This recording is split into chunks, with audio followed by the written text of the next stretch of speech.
It's a Bucs versus Bucs matchup for Friday Night Lights here at the South Avenue Sports Complex. Tonight, your Interboro Buccaneers coming into the game at 1-3, facing off against Delaware powerhouse Caravel Academy, also known as the Bucs. They come in with a record of 2-1. Caravel won the opening kickoff. They chose to defer. Interboro will receive the kickoff. Number 22, Maverick Jackson, will be kicking off. Back deep for Interboro will be Mark Everton, Mike Okuda, and Naeem Bey. And this kick is going to go to Everton, and it goes through his legs, and he'll have to go back, and it'll be automatic touchback at the 20-yard line. That's where Interboro and Sean Mendel will take over. Right through the wickets on Everton there. Sean Mendel coming off arguably his best game as a starting quarterback for Interboro. Last week was one of the Delaware County Times Players of the Week. He had 2 touchdowns on the ground as well as 1 through the air. No pickoffs for Sean Mendel, and he was quite happy to be named one of Matt Smith's Players of the Week for the Delaware County Times. Interboro comes out in their familiar I formation set. Naeem Bey in at the running back position, but they're going to throw. And they're looking for Everton. The ball's picked off. First play of the game picked off by Ray Johnson. And Ray Johnson brought down on an underthrown ball. Mike Okuda with the tackle. But Caravel Academy in the driver's seat on an underthrown ball by Mendel. He had Everton. Everton was wide open. And Mendel couldn't get it to him. So Ray Johnson with the interception, and Caravel from the 27-yard line will take over 1st and 10.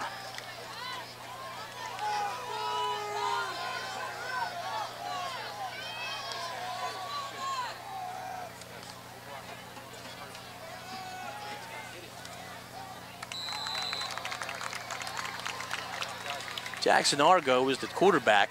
He wears number 12. He's a 10th grader. And their first carry goes for 2 yards. Inside the 25 to about the 24-yard line.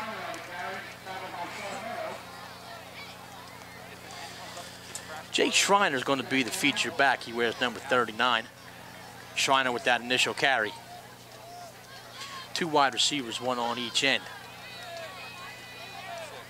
Argo with the handoff on the sweep. Goes to number 11, Dennis Robinson. Robinson spins, looking for some running room, and does get up to about the 22-yard line. Sean Mendel with the tackle. They had him back behind the line of scrimmage, but he was able to get another couple yards on the spin. So we'll have a 3rd down, about 5.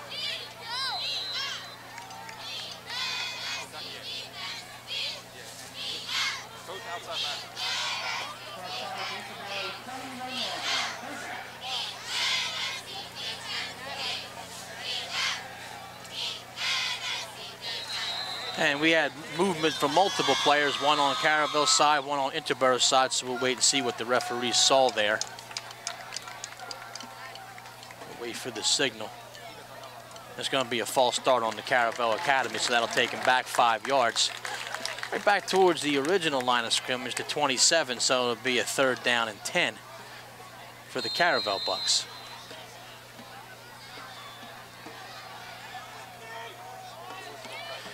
This is where we could see the first ball thrown towards number 7, Darnell Savage. He's their big runner.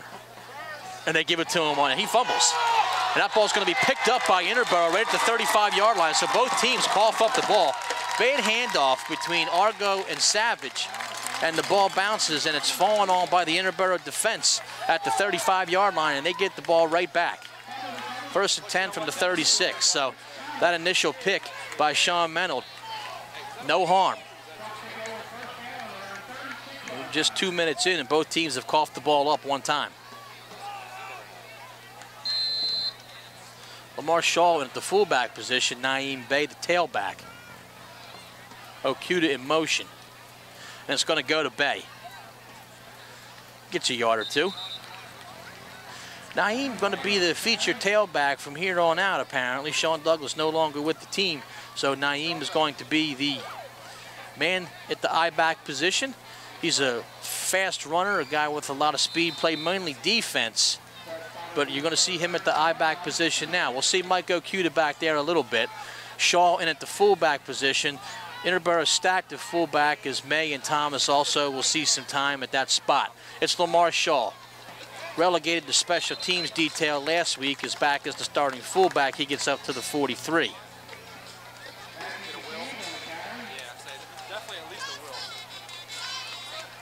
It's a 3rd down and 4 for your Bucs.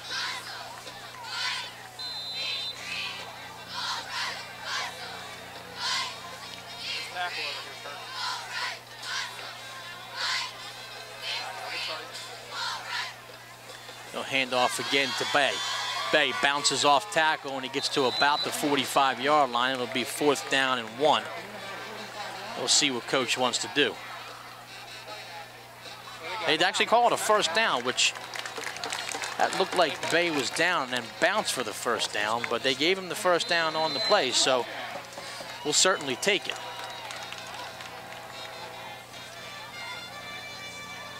Three minutes in, first down of the game for Interboro.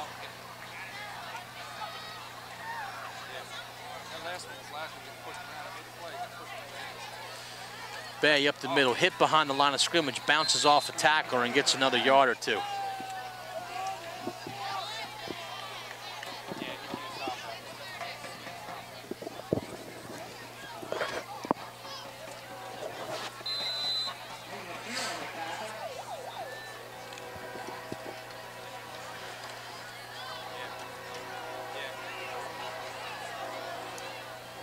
Shaw on the offset formation. Okuda goes in motion. This time they're going to toss to Naeem. Good job, Johnny. Not much for Naeem Bay. Nice tackle made by John Zitkowski.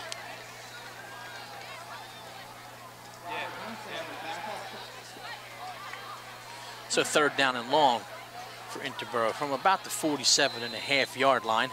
We'll call it the 48. More than likely a passing down for Sean Mennel, looking to atone for a poorly thrown ball that caused the first interception. Mark Everton lines up near end of your screen. Naeem Bay in the slot. Shaw the fullback there for protection. Mennel rolls out, looking, fires. Everton with a nice catch. Inside the 40 to the 39, that'll be a 1st down. A nice grab by Mark Everton. Ball thrown a little bit high, but it was thrown there on purpose so that nobody else could get it but Mark Everton. He does a nice job reaching up and grabbing it. And they'll spot the ball all the way down at the 37-yard line, so another 1st down for Interboro. This time we have Okuda lined up on the far end as a wide receiver. It's going to go to Shaw. He goes up the middle to about the 33, brought down by Heinsohn. Heinsohn, a nice looking 6'3", 210-pound linebacker who I definitely hear can play at the next level.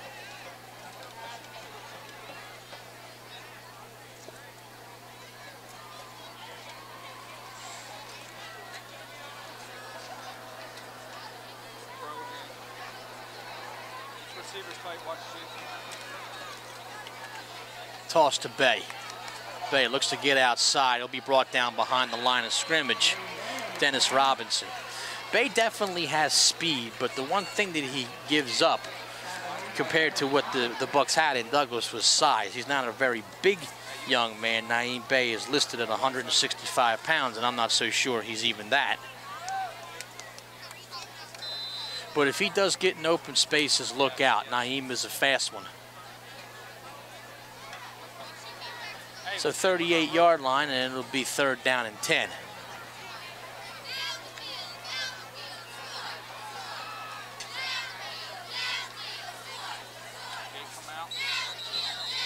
And we'll have a timeout on the play. Interboro calls timeout. Steve Lennox doesn't like the alignment, and he'll want to go out there and fix whatever ails the Interboro offense.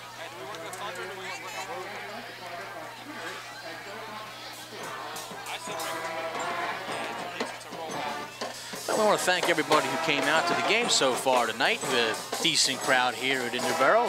South Avenue Caravel also brings a fair amount of people. Pretty good crowd for a road team.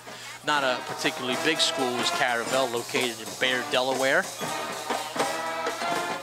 But good participation from their parents. We had a performance from the small but mighty Caravel marching band before the game. They did a very nice job, and of course we'll see our band, the Interboro Marching Bucs, at halftime.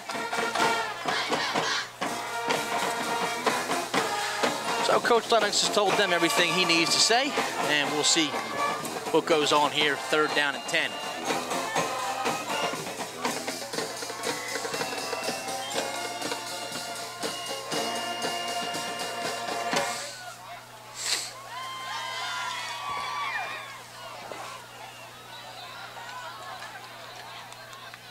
And Mennel, play action on the screen, and it was tipped.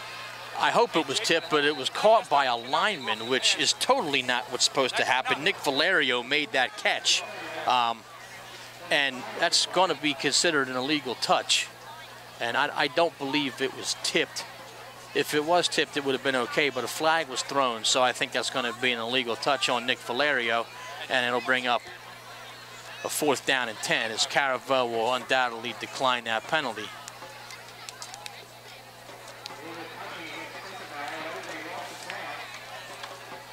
Fourth down on the loss of down and a flag. So they'll go back 5 yards to the 44. It'll bring up a punting situation.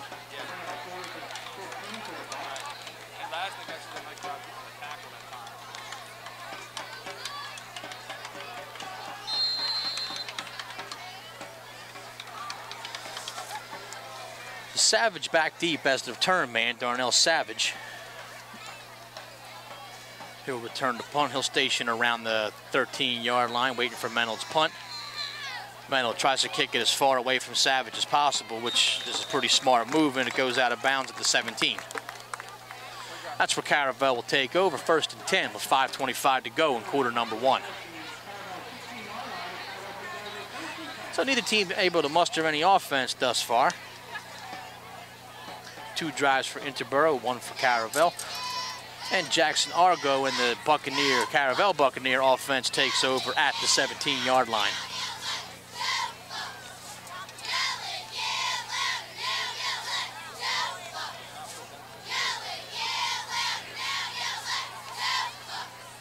Savage in motion, and they'll go right up the middle.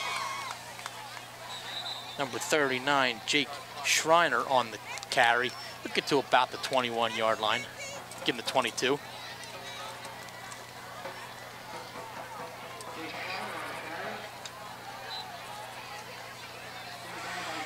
And undoubtedly, Caravel studied the film from the first 4 Interboro games, and they see that there's some susceptibility up the middle.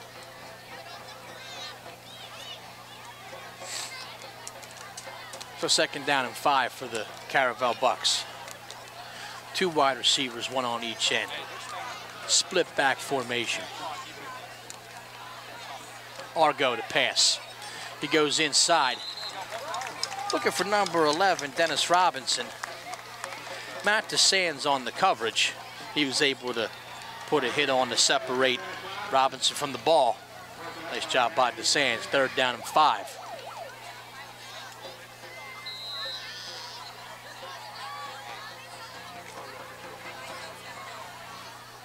The first passing attempt by Caravel. Try to slant pass, unsuccessful.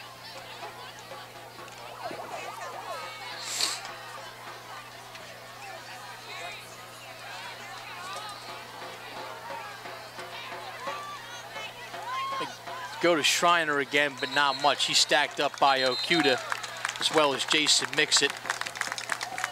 Matt Okuda also in on the tackle.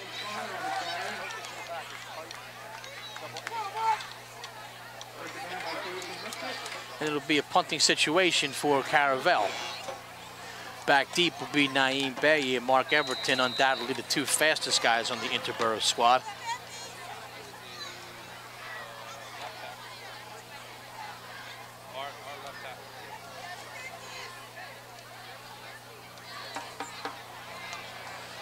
And the punt will go out of bounds at about the 40, so good field position for Interboro. I don't know that they were even at the, as far down as that referee is. Yeah, I think it's more like the 39. and they do spot it correctly. So not a great punt there by number 18, Adam Weber.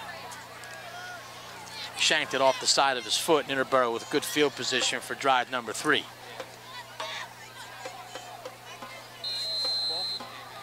Jimmy Moorhead checks into the game, number 12.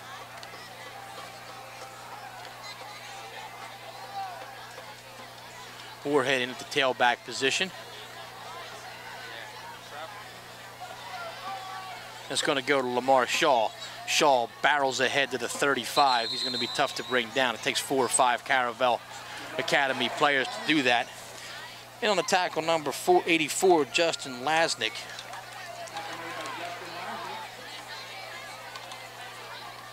And 4 yards on first down.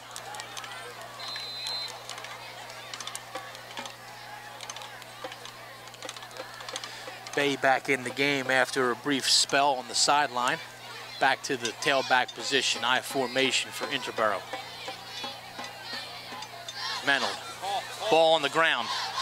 And it looks like Interboro got back on top of it inside the 30. We'll wait and see.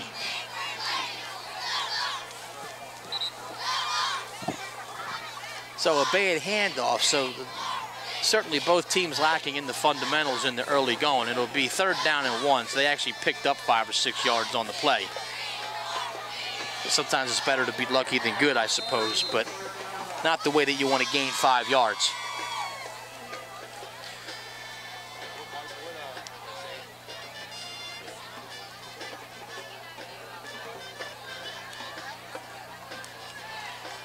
No jump on the play. Lamar Shaw ahead. He'll get a first down. He keeps his legs moving, but definitely enough for a first down.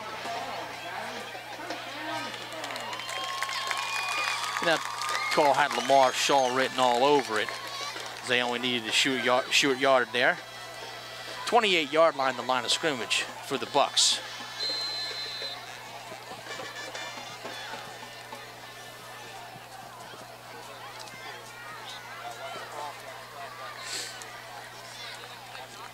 Caravel keeps everybody up in the box, anticipating the running game. Bay cuts back to about the 23-yard line. It looks like they have a face mask on the play as about 4 flags came down.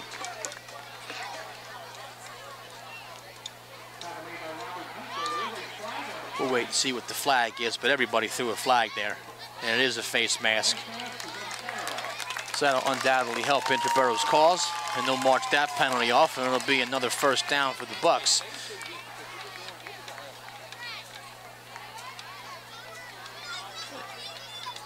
Ball will be spotted at the 18-yard line. 1st and 10 for Interboro. They're inside the red zone for the first time. Everton singled up on the outside. They go to Okuda on the inside handoff. He gets inside the 15 to about the 13.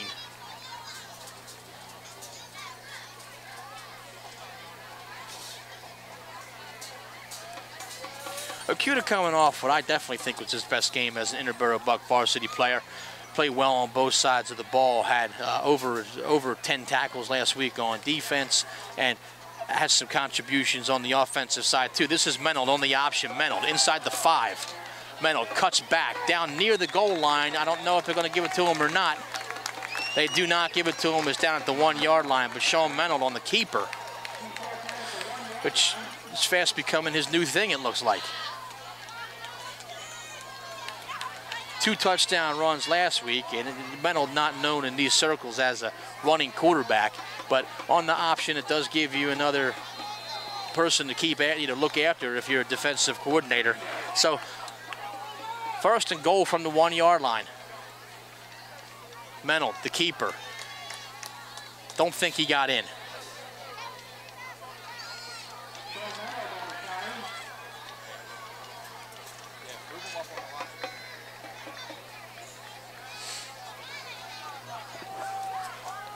So it'd be 2nd down and goal.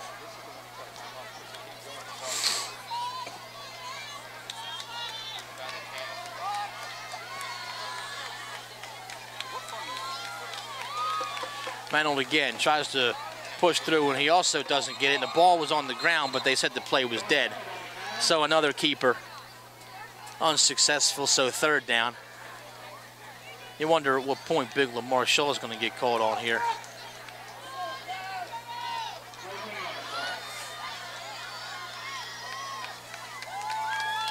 I don't know that Lamar has a varsity touchdown, so this would be a good opportunity for him. He may have had one at the end of last season in one of the road games. Certainly nothing here, though.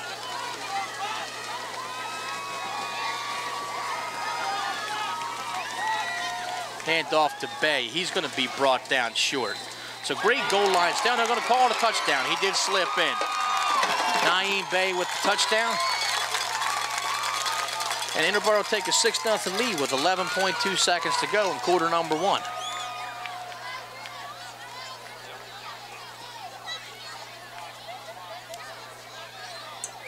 So Everton took over the kicking duties at the end of, or in the middle of last week's game. And it looks like he's going to continue with that. Jimmy Moorhead, the holder.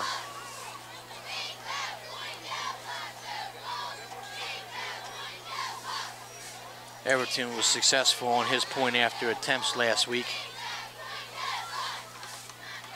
This one's low line drive, but it does get through. Maddow cued the long snapper. And Interboro with a 7-0 lead with 11.2 seconds to go, quarter number 1. Caravel yet to really get too much mustard on offense. And Mark Peltz and the Bucs band playing my favorite song as Interboro with a lead. Looking for 2 in a row here at the South Avenue Sports Complex. I give a big shout out once again to my producer, my man James Runkle, here for the 3rd consecutive week. Next week, Interboro travels to Penwood, the Penwood Patriots. That's a Saturday morning tilt over at Kerr Field.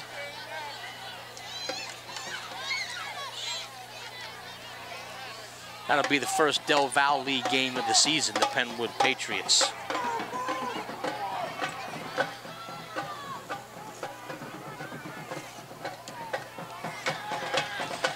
Everton set to kick off.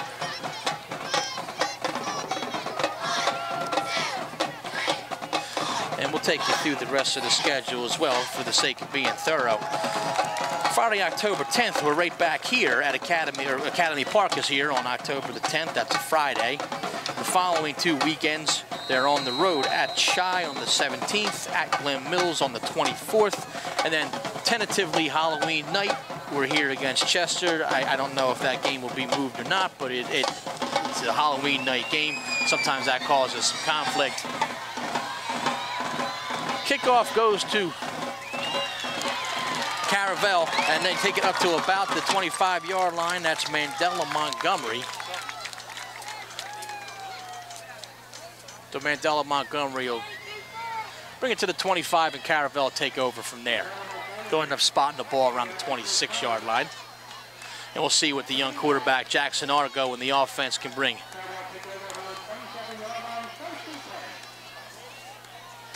Just have 4.5 seconds left in quarter number 1, so pretty sure this is going to be the last play of the quarter.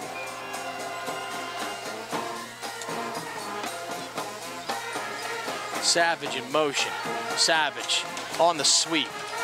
Cuts outside near the home bench to about the 34-yard line. 7 yards for the University of Maryland-bound running back. That'll be the end of quarter number 1. Interboro holds a 7-0 lead. Just a reminder for any of you that decide to come out to any of the remaining home games, make sure you pick up one of these really nice souvenir programs. They have a picture of the seniors on the bench here, and as well as a lot of advertisements from the local businesses that help support and sustain this great football program. Pictures of all the football players as well as members of the marching band and the cheerleading squad. Not to mention some individual bios and pictures of the young, well, the seniors now, I guess, are not so young anymore. I just noticed that the Interboro Football Auxiliary gave us a shout out in the program as well. I should have looked at this a little bit closer. How about that? God bless those folks. Ed Barrar and I Ed Barrar's a public address announcer. I'm obviously the play-by-play man. So we got a little bit of love in the program as well.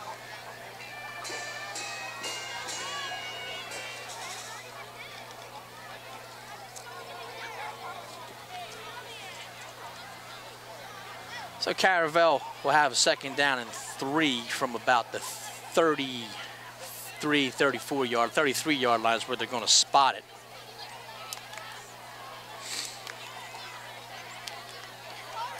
As soon as play begins, it'll be quarter number 2.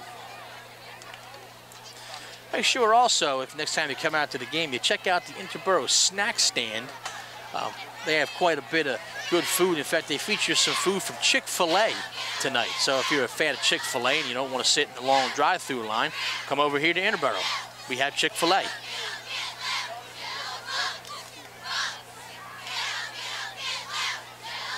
Hats off to the garage band, the house behind us, too, for providing the pregame entertainment. They've been playing some real good classic rock tunes up here dancing in the booth. Close to 1st down yardage for Caravel Academy. That's number 39. The man who's the featured back, Jake Schreiner. Schreiner will get the bulk of the carries, but the real home run hitter is definitely Darnell Savage, number 7. He doesn't get a lot of touches, but when he does, it's certainly a lot like Mark Everton, more of an explosive role is where they use Savage.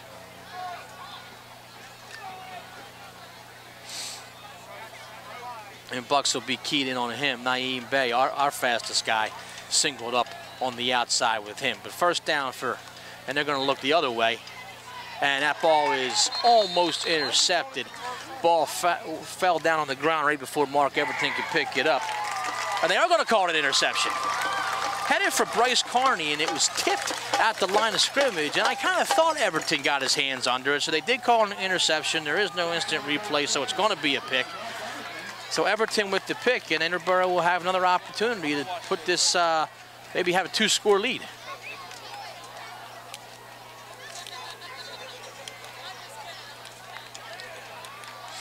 It's a good job, collaboration by the officials to come in and say that that ball was caught by Everton. Dan May in at the fullback position now. And Mendel's going to pass. Mendel, time in the pocket. Looks up. He's got Everton wide open. Everton going to walk into the end zone for a touchdown. And a great throw on a line by Sean Mendel. Everton got behind the defense and was wide open. And Mendel, with great time and protection from the line, stepped up in the pocket and delivered a dart. And Mark Everton didn't disappoint. 45 seconds in, the Bucs have a 13-0 lead. And that's one that they'll play over and over. Hopefully James Runkle got a good shot of that one. He says, yes, I did. We'll be checking that one out on repeat on YouTube next week.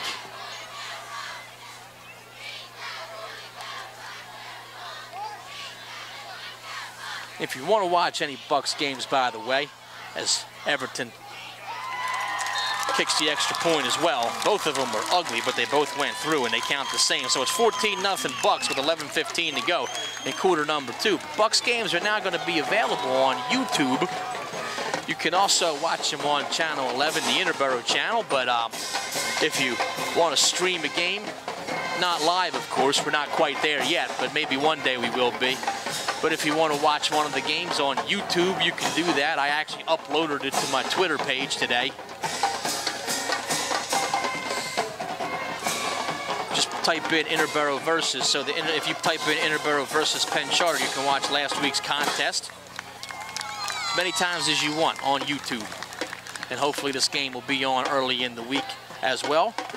And I can't tell you much about the ending, as I'm not the soothsayer, but I sure as heck know that the beginning is pretty good. Bucs with a 14-0 lead over this Delaware powerhouse.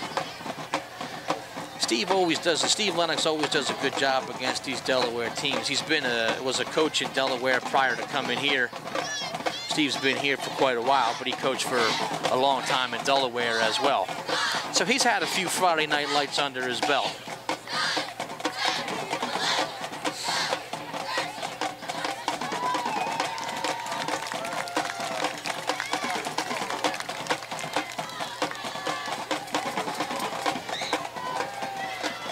And the drum line beating the drum, waiting for Mark Everton to kick it.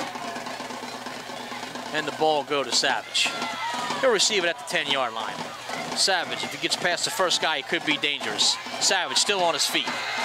Savage comes near the home bench, and he's brought down. Good job by Naeem Bey to get him at the 37-yard line. They had a chance to get him back near the 20, but Savage, the speedster, got into open spaces, but Bey does a nice job in open field to make that tackle. Bey proving his worth on special teams as well. Playing offense, defense, special teams, as a lot of these young men do. Not a great deal of depth as of yet on the Bucs team, but coach finds a way to utilize his guys as best he can. So Argo, the young quarterback, will take over at the 38-yard line. He's in the shotgun. And they'll go to Savage. Flag on the play. Savage, not much. Actually, he'll lose a yard or two. We'll wait and see what the flag is. It looked like there were 2 men in motion. Not completely set in the backfield. They call it a false start, but it could have really been any number of things.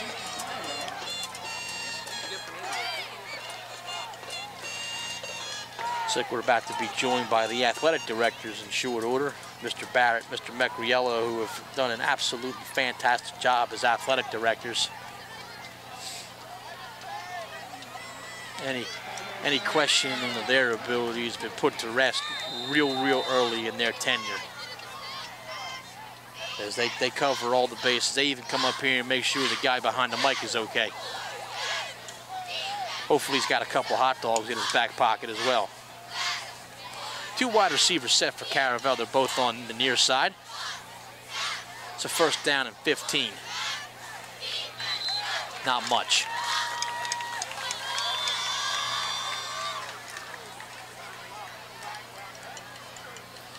I'll give him a yard or two.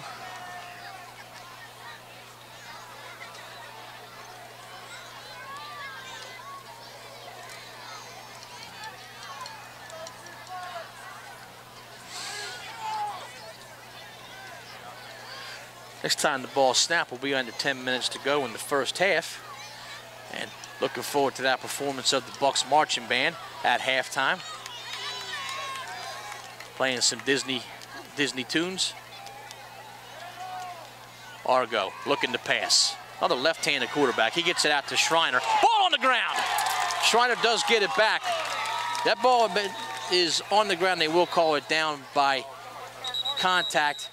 Naeem Bey looks like he's injured, which can't be good. He made the tackle and knocked the ball loose. Schreiner was able to recover his own fumble. But now Bey is hurt. That's not Bey. My apologies. Bey is actually down on one knee. We'll wait and see who that is. And that's Mark Everton, and that's also not good. It doesn't matter who it is, it's not good anytime there's a young man injured, but you know, Mark Everton obviously is an extremely key member of this football team, and definitely don't want to see him hurt. And Coach D'Esposito calls him off the side. It'll be 3rd down and 10 when we resume. But Mark Everton looks to be in a pretty good deal of pain. And they're working on that knee.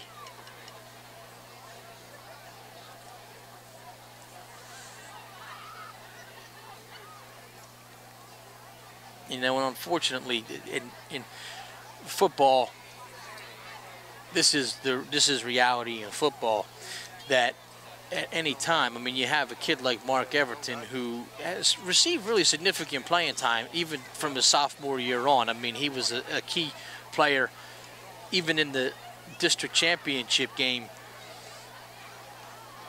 of 2 years ago as a sophomore. Went through his junior year. This was his senior year. This was going to be like his big year to shine. I'm not speculating anything, by the way. I'm just simply saying that, you know, he was hurt, and you really hope that Mark's going to be okay. He is up.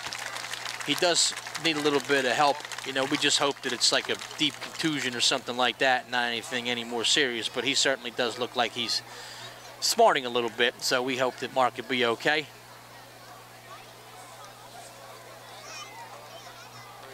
Connor Adams comes into the game, number 16. Got a quarterback playing defensive end. Quarterback playing outside linebacker. So 3rd down and 10. And obviously they lay Mark down here on the bench, and they'll get to work on that, and hopefully everything will be okay with Mark Everton. We send along best wishes to him, but he does not look like he's particularly comfortable right now. Argo in an obvious passing down. Pressure coming from the outside. Argo steps up in the pocket. Argo delivers a strike. Well thrown ball, 1st down. Bryce Carney on the catch. They get inside Bucs territory to about the 42-yard line. DeSands on the coverage.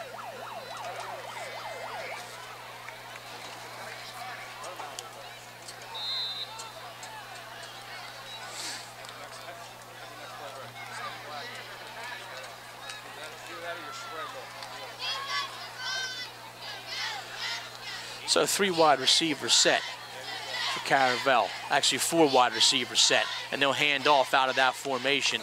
They'll get a couple yards. Schreiner on the carry. Up to about the 40.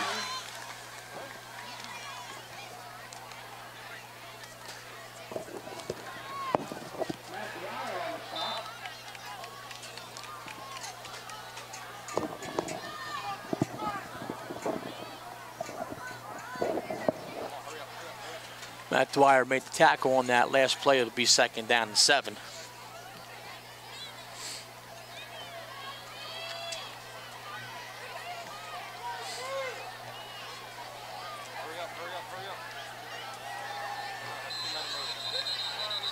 And there's going to be a flag on the play, either a delay of game or illegal formations. 2 men were in motion there. Either way, they'll mark that off. Oh, they're going to call encroachment on Interboro, and I didn't see that.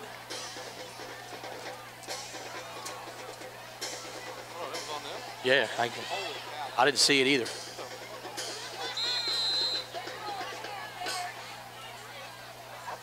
Yeah, the Caravel coaches look as surprised as I am with that one, but they said they'll take it. I don't blame them.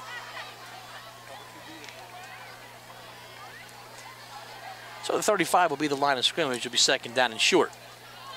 Caravel, this is their probably most sustained drive. Plenty of time for Argo. He floats it up, back of the end zone. If that's caught, it's a touchdown. And it is. And a well-thrown ball by Argo. He got behind DeSands. See what you talked to us for a boy. Jason Nunley with the carry, or catch rather. And Argo had plenty of time, and that usually translates to a well-thrown ball, and it was.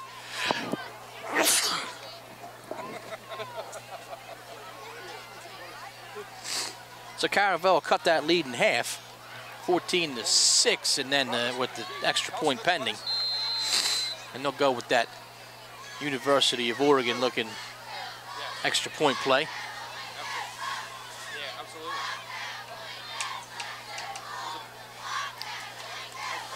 And Nunley able to get behind Matt DeSands on that play, and the ball was just laid up there and over the outstretched arms of DeSands. Kick by Maverick Jackson is good, and it's a 14-7 game with 7:24 to go in quarter number 2. Get the job read right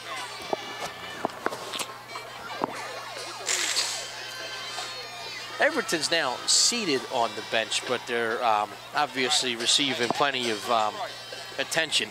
Blake DeLessio already lost for the season, so the number 2 wide receiver lost with an ACL injury.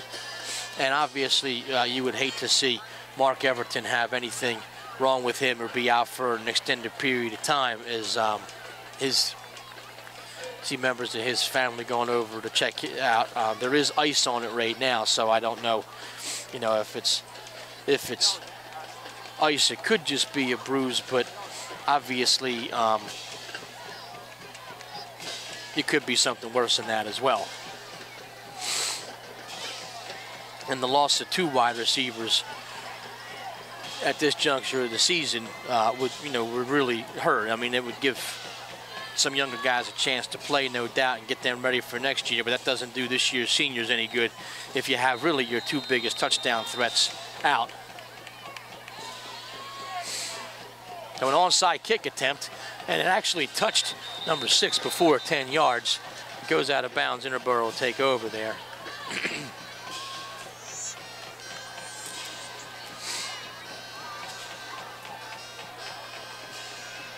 So Interboro get the ball at about midfield.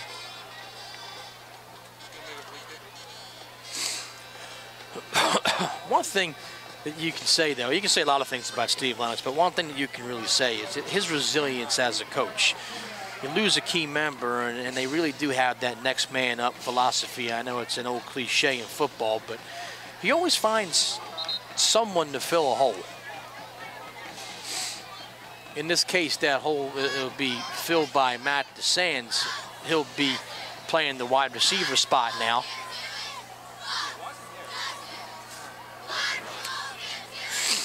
"49-yard line of Caravel, 1st and 10, 7:41 to play.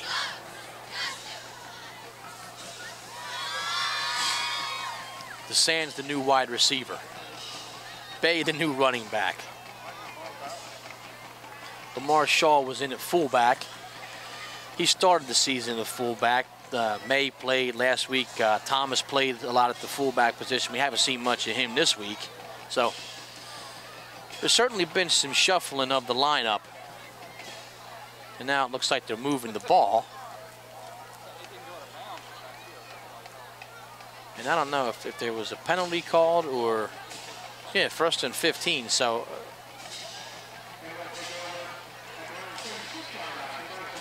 they're going to move the ball. It'll be 1st and 10, but it'll be from the 44 of Interboro, not the 49 of Caravel, or 46 rather. Shaw up the middle, close to midfield.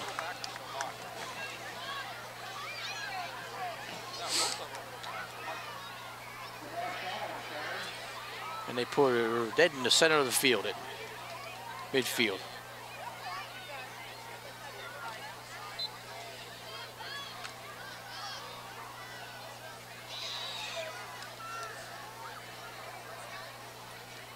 This time we go to Bay.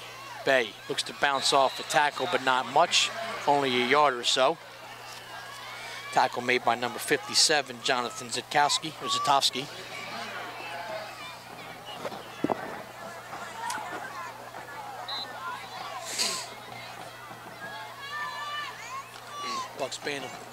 Bucs band will begin making their way down to field level for their halftime performance.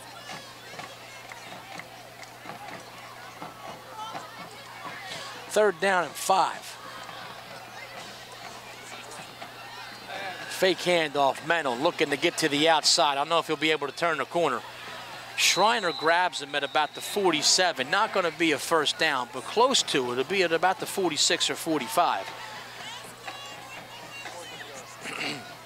That's a little deeper into the wing T playbook, because usually you only see that when you have a prototypical running quarterback, which I maintain you don't really have the Sean Mennel, although the last couple of weeks he's tried to prove otherwise. So 4th down and a short 2, like 1.5 yards to go.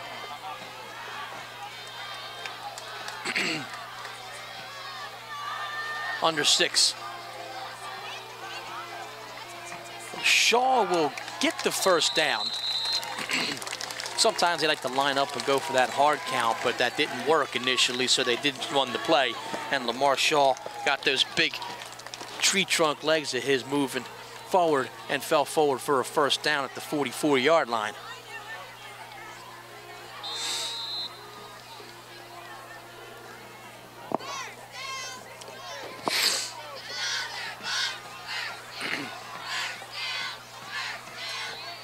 High formation set again. Bucs will probably keep it on the ground for the foreseeable future. Bay with a couple yards. And I think Coach would love to bleed these last 6 minutes off the clock in the second quarter. not give Caravel Academy the opportunity to get back on the field on offense.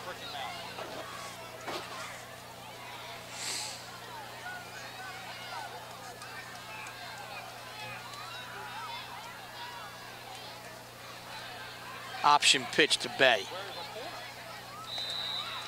Inside the 40 to about the 39 goes Naeem Bay.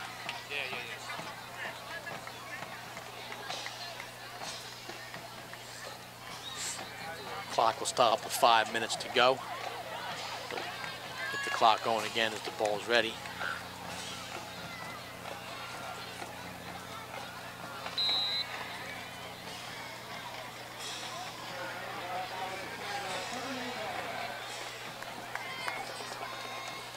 Third down and about 5. Okuda with lots of running room. First down to about the 26-yard line on the sweep. And now Okuda favoring his ankle. Be tough to get him out of the game, as there really aren't that many skill position players left that aren't injured.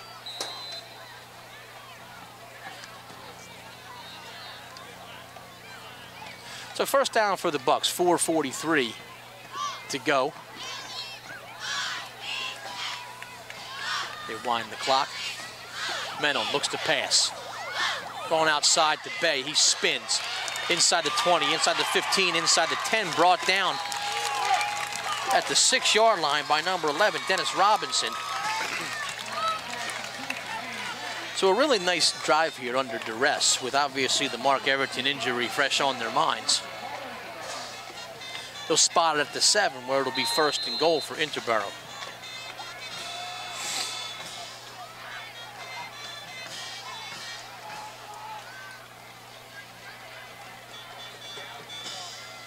And that looks like an option again. They do get it to Bay. Bay inside the 5. Bay chopped down at about the 2.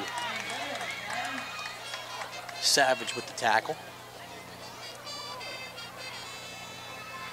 But Interboro knocking on the door again with just under, as we creep under 4 minutes to go in quarter number 2.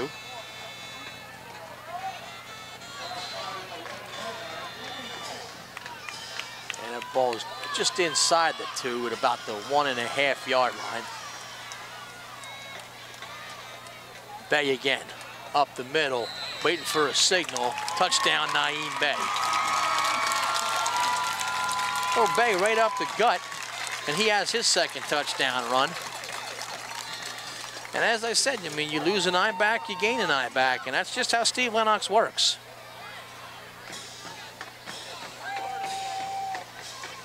Naeem Bay doing a good job in the interim, and it's really his job for the rest of the year, as long as he stays healthy, and a good job by him. He's played a nice game with his increased role. Looks like Rayford, I think, will be in to kick. And that kick is no good, but there was a flag down on the play. And that was not Rayford, that was Matt Cleaver, the left-footed kicker. My apologies to Matt Cleaver, who I didn't even know was okay to play.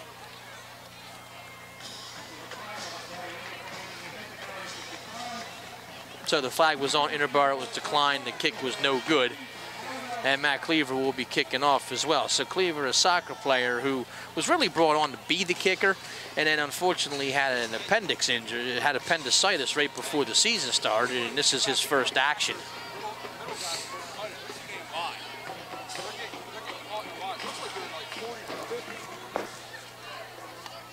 So the kicking carousel continues as well, which is one of the things that you don't think about when a Mark Everton goes down, as he was the kickoff man and the place kicker as well.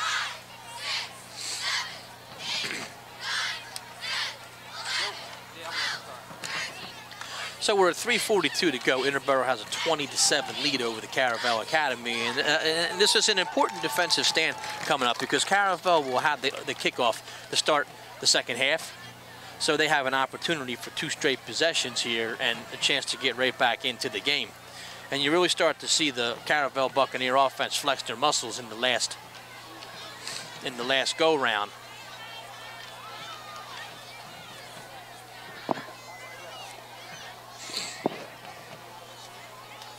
So Cleaver with his first real action as the kickoff man, and we'll see.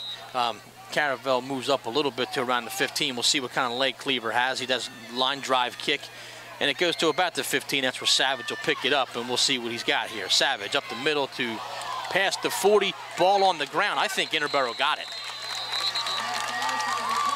You can't be doing that at Maryland. And Interboro picks up a fumble from Savage.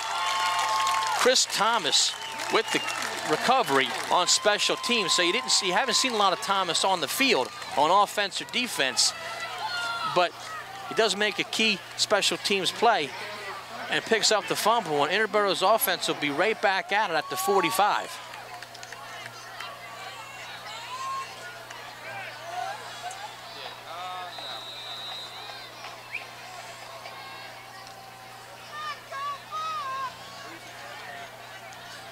Caravel Academy is supposed to be one of the better teams in Delaware.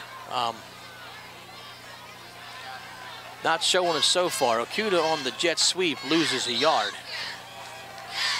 Tripped up by number 6, Mandela Montgomery. Also in on that tackle, number 57, Jonathan Zivstowski.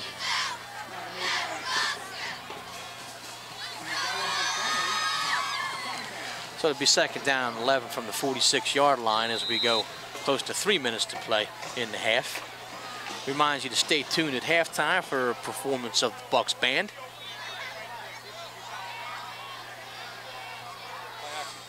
It's time to pitch out on the option to Bay. Bay had a hole, decided to go outside instead. Flag on the play, so this one will come back.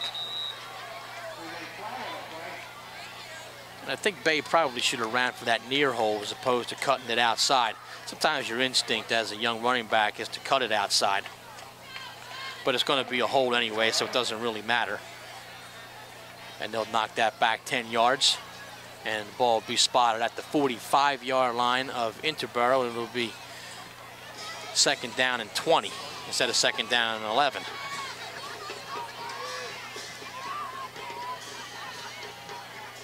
And in a very nice gesture, Caravel Academy's band is going to come over to our sideline, or our band pit here, and they'll stand up and watch our band's performance. Had a chance to talk to their band director before the game. He seems like a very nice gentleman.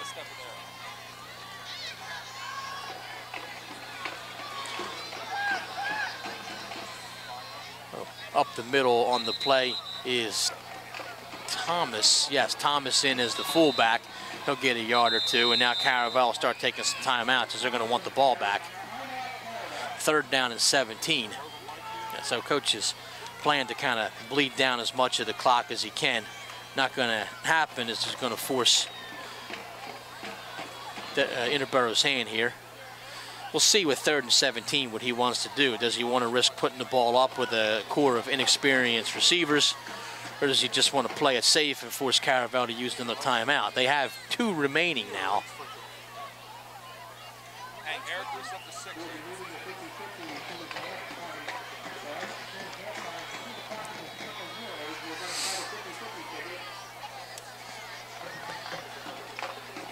And the one thing that will say is that is good as Caravel, successful as Caravel has been at the Delaware level, the manner in which the Bucs have approached this game is completely different than it's been in the last 4 weeks. The intensity that they're playing with, the togetherness, the teamwork, and you wonder what they can attribute that to, whether it was just a win last week or whether it was additions, subtractions, whatever, but they're playing with a sense of togetherness that I haven't seen. Mennel looks for Thomas, it's incomplete. He was under duress. Had a little bit of a pocket to throw under, was looking for the underneath man, Thomas, but it was incomplete, and it'll be 4th down, so the special teams will come on and punt it away with 2.5 to go in quarter number 2.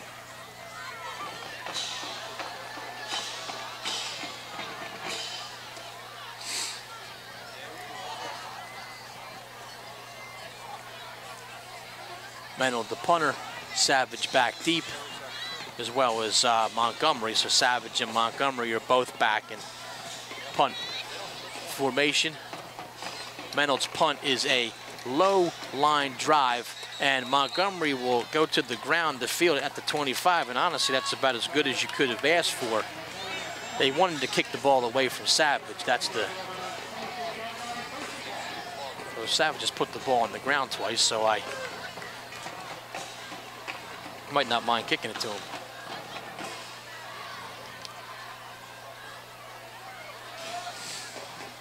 So mistake-riddled first half really for Caravel. This is a good football team who hasn't played their best half of football, and certainly they'll be looking to make some adjustments at halftime, number one being keep your hands on the ball. 4 wide receiver set. Schreiner the single setback. Argo in shotgun formation, and he dishes it out. Number 13, Bryce Carney on the reception, and he'll get out past the 40 to about the 43-yard line. So first down for Caravel Academy. And they'll mark that. 2:18 to go.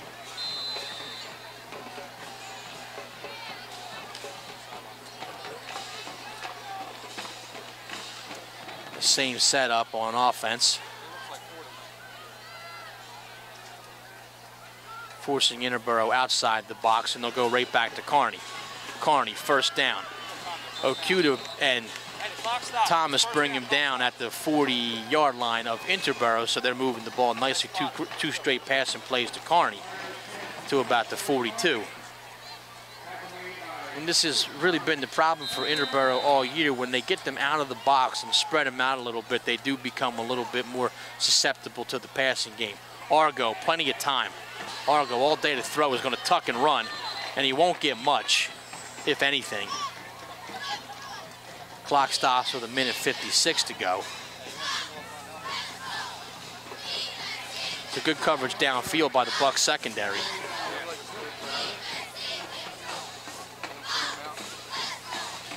Argo tried to work through his progressions and then eventually saw that there was nobody open enough for him to make the throw. He tucked his head and ran, ended up losing 2 yards. The clock will start at the snap with 1:56 to go. Argo, again, time, looking deep, looking for Lunley again, but he overshoots him. Chris Thomas on the coverage. That was Jason Nunley he was throwing to.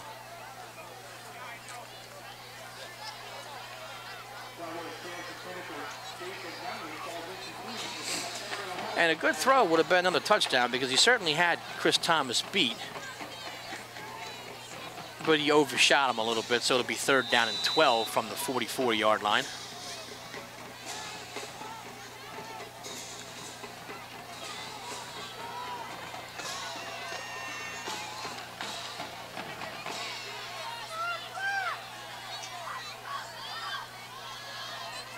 Argo back. This time pressure up the middle from Mixon, also from Chase Pattinson. And a nice job jumping the route there by Sean Menold, as he saw exactly where the ball was going. They'll force 4th down and 12, and a possible punting situation for Caravel Academy. We'll wait and see what they want to do with 1:44 to go. I don't know that they want to give the ball back to Interboro here at midfield, but they also don't want to give them the ball back and ruin this opportunity to maybe punch one in.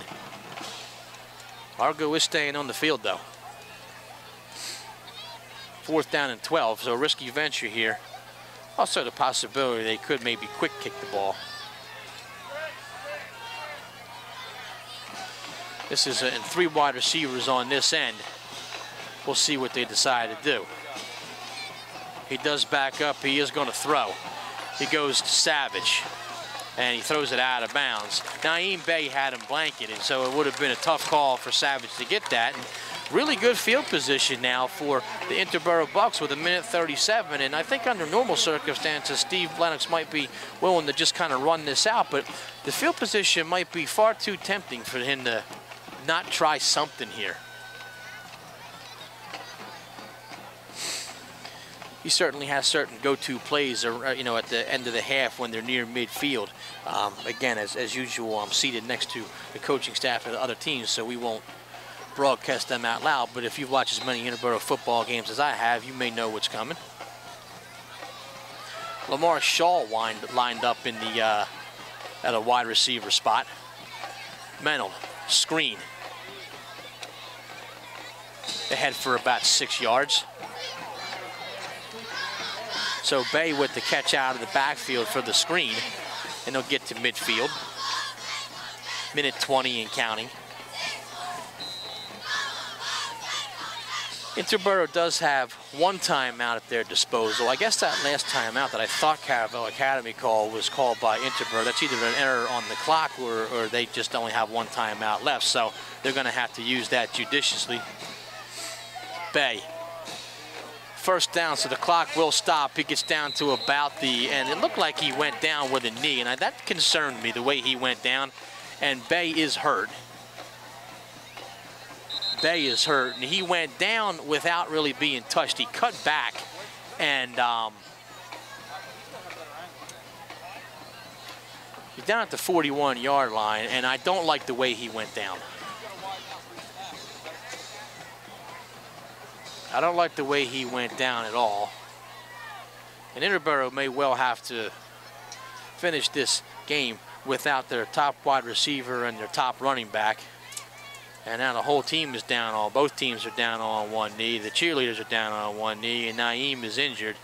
And coach will make his way over there. And as I said, I just really don't like the way Naeem went down there. With he had cut back to the inside looking to gain more yardage. He had gained a first down on the play. And when he went down, it just wasn't, it didn't look good. He is getting up though, and that's a good sign.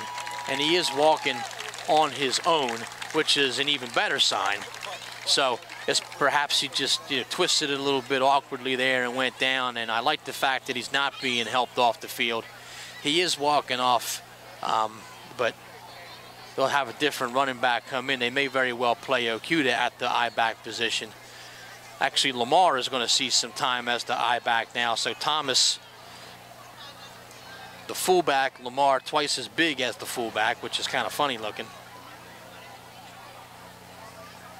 So Lamar will be the feature back with 55.4 seconds to go, and Naeem will take a seat right next to Mark Everton.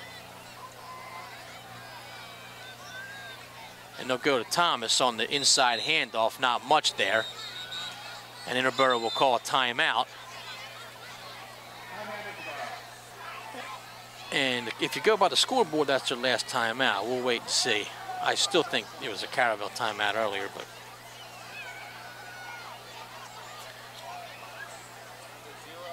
So no Naeem, no Mark Everton. Blake DeLessio already out. Sean Douglas is gone. So 4 guys who really were counted on at the beginning of the season to provide a lot of the skill position play are right now a non-factor. Now, Bay's injury doesn't look as severe. He is standing up. He's being administered to standing up by the training staff here. Everton has not really moved much since he's still sitting down with ice on his knee.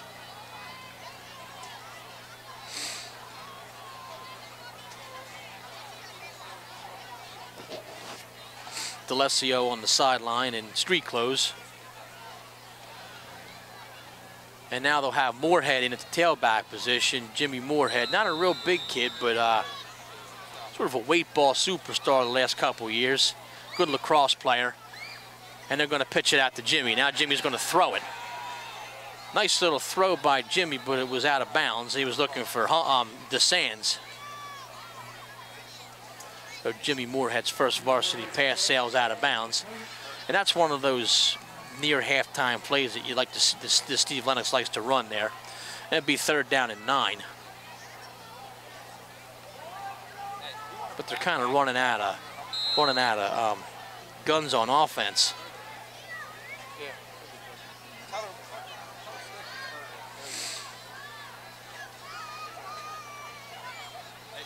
40-yard line, 37.8 seconds to go.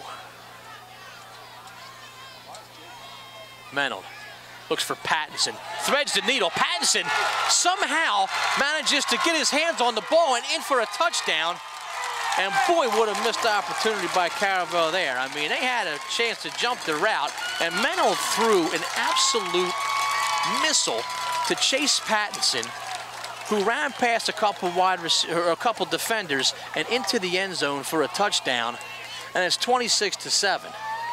And how Menold threaded the needle there, I have no idea. They're going for two. Menold stays on the field. It's not so much that they're chasing the point as much as they really don't have anybody to kick the ball through the uprights.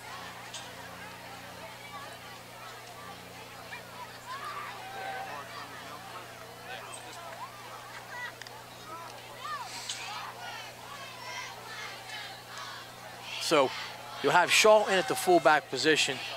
Jimmy Moorhead, the tailback. Menold drops back, looking for DeSands, who grabs it, and a two-point conversion for Matt DeSands. Another well-thrown ball by Sean Menold. And you give him a little bit of time, and it's amazing what can happen.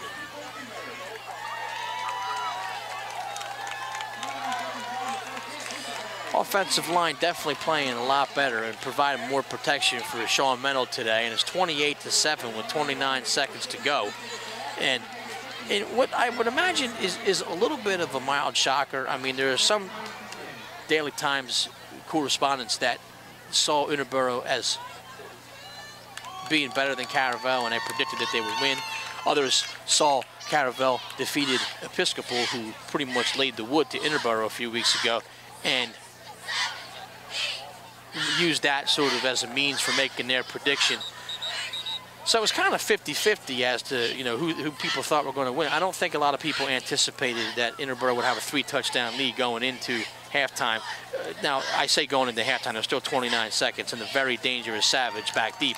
So there is an opportunity for Caravel here, but if Interboro has any sense, they're going to kick the ball on the ground here and not anywhere near Savage. Cleaver to kick off. Montgomery and Savage are stationed around the 15-yard line. Cleaver is going to kick it in Savage's direction, and he will pick it up at the 20-yard line. I'm sorry, Montgomery's direction. And he'll be brought down. Flags on the play, but he's brought down at the 34-yard line.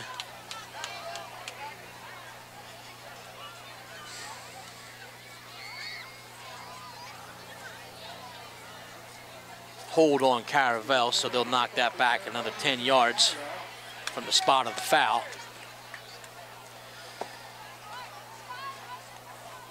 And Caravel definitely has their work cut out for them. And, you know, at least, you know, in the early going, I mean, if this is one of the best teams in Delaware football, then I feel bad for Delaware football. Must not be real fun to watch. But they do have some big wins on their docket already. 20-yard line. Savage in the slot. 4 wide receiver set. Menold on Savage, 1v1. It goes out to Carney.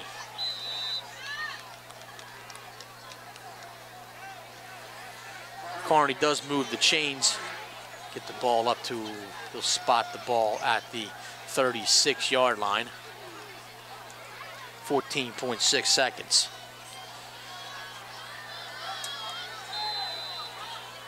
He got out of bounds, so they did stop the clock.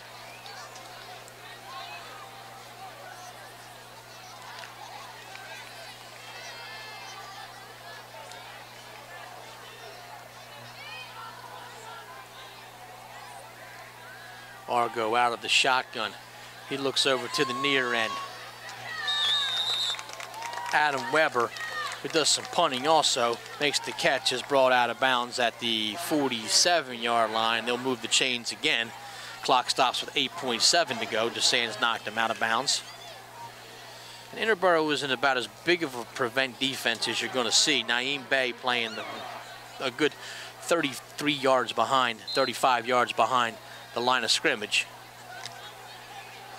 DeSands and Okuda playing about 20 yards as they do creep up just a little bit.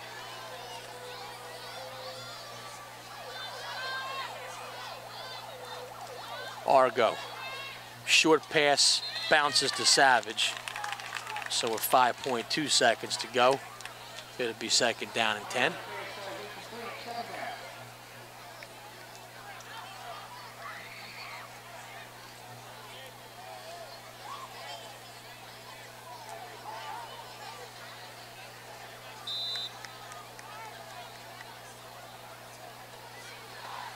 Caravel taking their time getting to the line of scrimmage.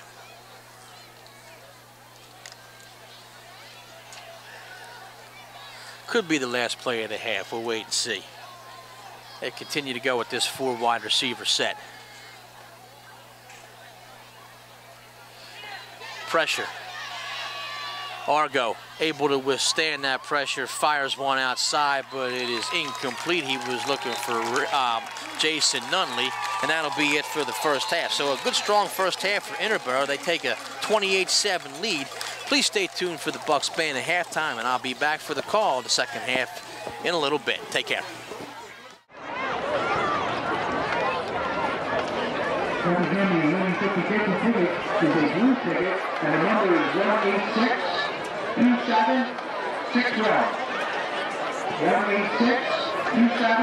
186-2761. Blue ticket, please report to the press box. Thank you.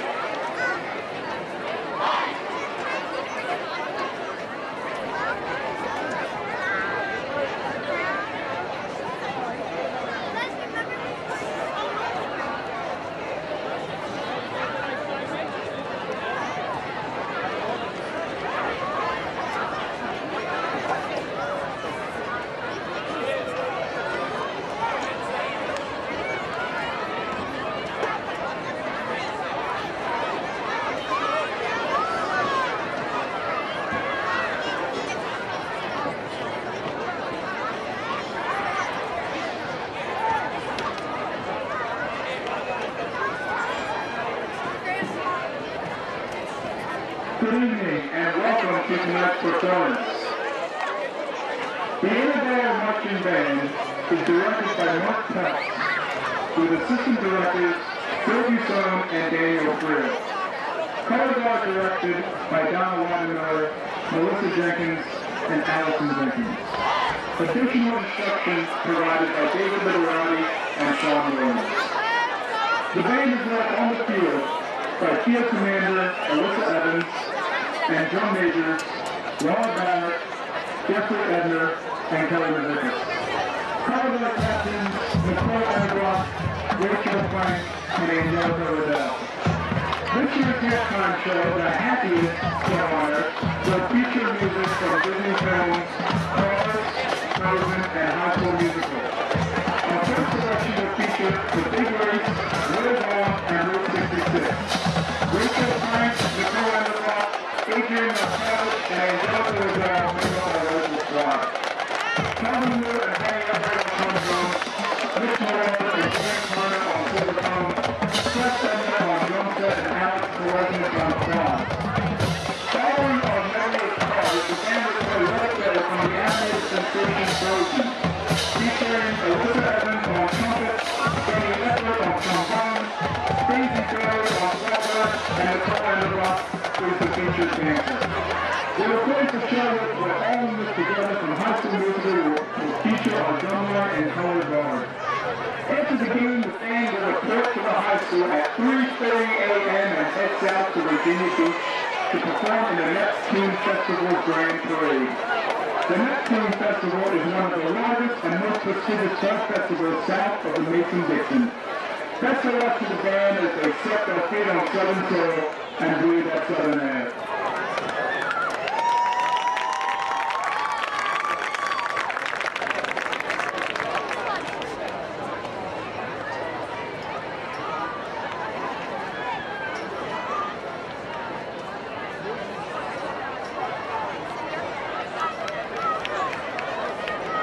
Drum majors, is your band ready? Then show us that famous soft cry.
Back for half number 2. Matt Cleaver has it teed up at the 40-yard line. Bucs with a 28-7 lead against the Caravel Bucs. And they'll kick it away from Savage, picked up by one of the up men at the 32-yard line. And he'll be brought down at the 42-yard line. That's Christopher Diodardo, an up man who probably wasn't anticipating having the ball. But Caravel will take over at the 42, and really it's a must-score drive for them as they have a 3-touchdown deficit here with 11:54 to go. Good performance, as always, by the Bucs band at halftime. Disney medley.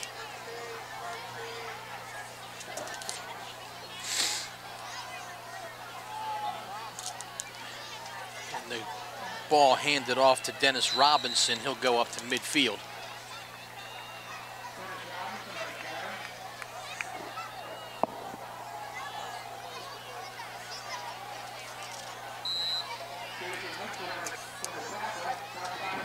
Second down and 2 early on here in quarter number 3.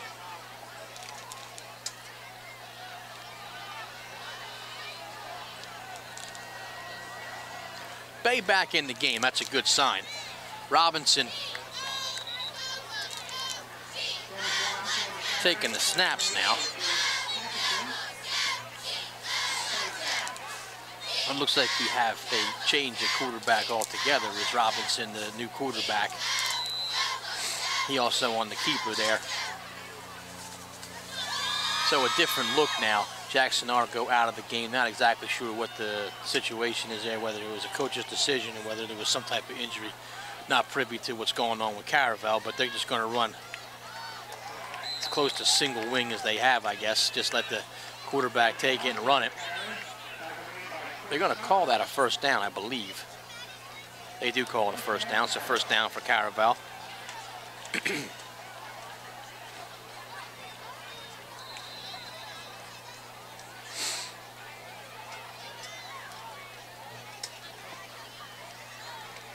Touchdown so far by Naeem Bay, Mark Everton, Naeem Bay again, and then Pattinson. That makes up for the 28 points.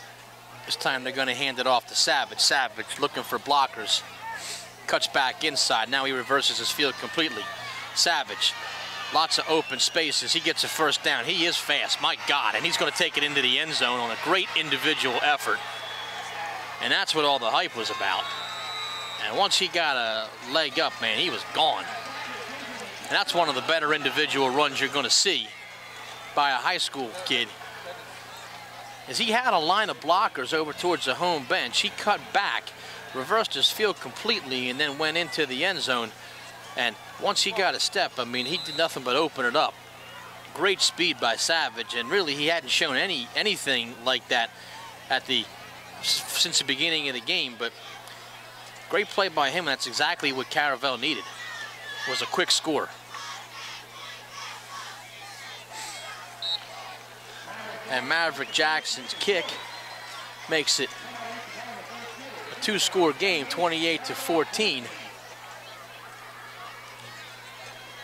And definitely a big help for the Caravel Bucs.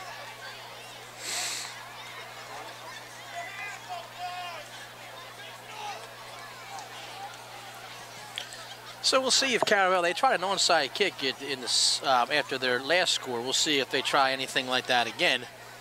Obviously, the Interboro special teams will have to be on the ready. Coach Rywood out there with them.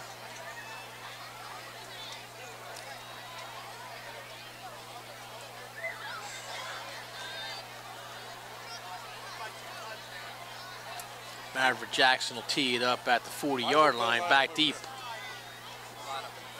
They'll have Mike Okuda, Naeem Bay, as well as Chris Thomas.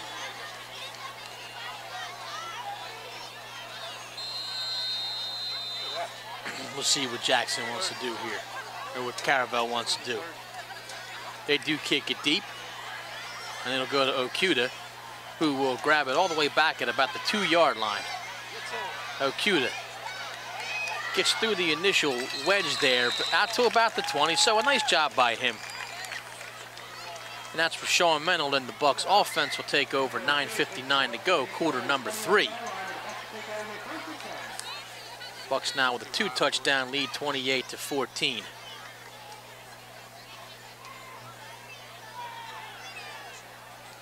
.21 will be the official line of scrimmage, and I think we'll probably see a lot of that Interboro ground game. Naeem Bey, the running back, Lamar Shaw, the fullback. And it goes to Naeem. Gets only a yard or two.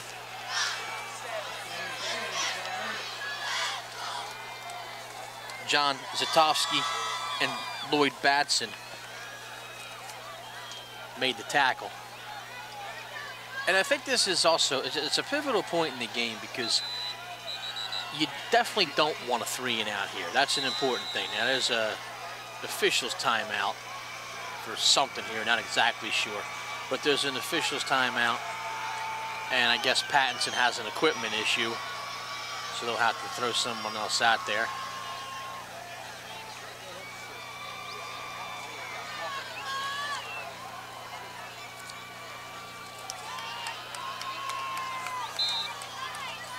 We'll slide Colin Rayford out there in his spot.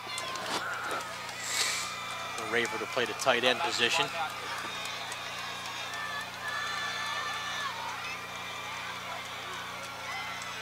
And it'll go to Bey. Bey spins close to the 30-yard line, about the 28.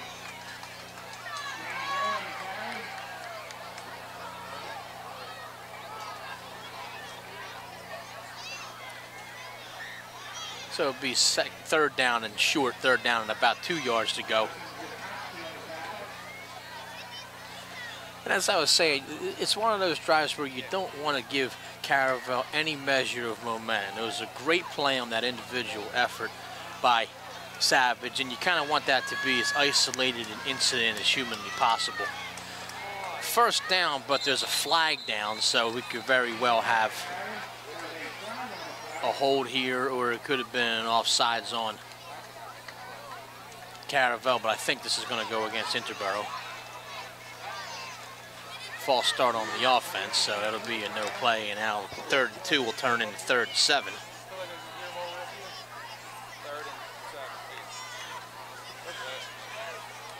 So not the kind of penalty you really want there as a first down, and keeping the ball on offense is what the Bucs need to do here, and you definitely don't want to give the ball back to them, and especially with a little bit of momentum. So Pattinson has whatever equipment issue he had resolved. Braver checks out.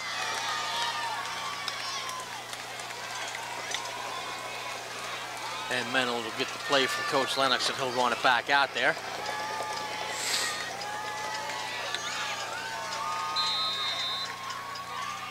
.840 and counting, quarter number 3.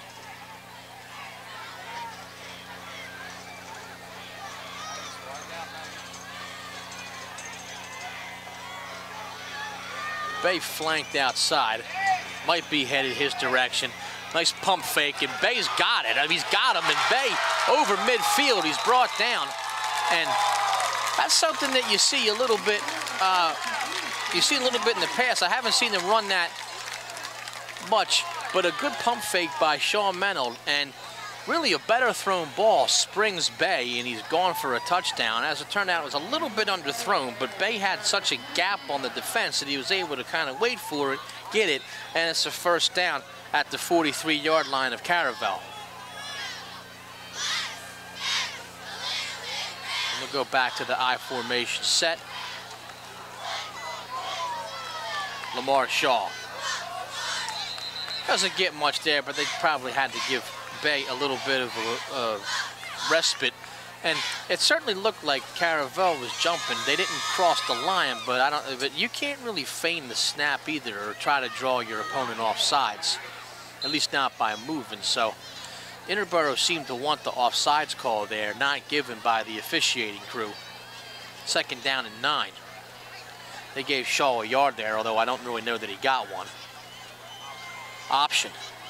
Menold, the keeper. He's tackled by Savage. That may have been a better spot where he could have pitched it. 3rd down and 8. So another more than likely passing down. Ball in Caravel territory at the 41-yard line.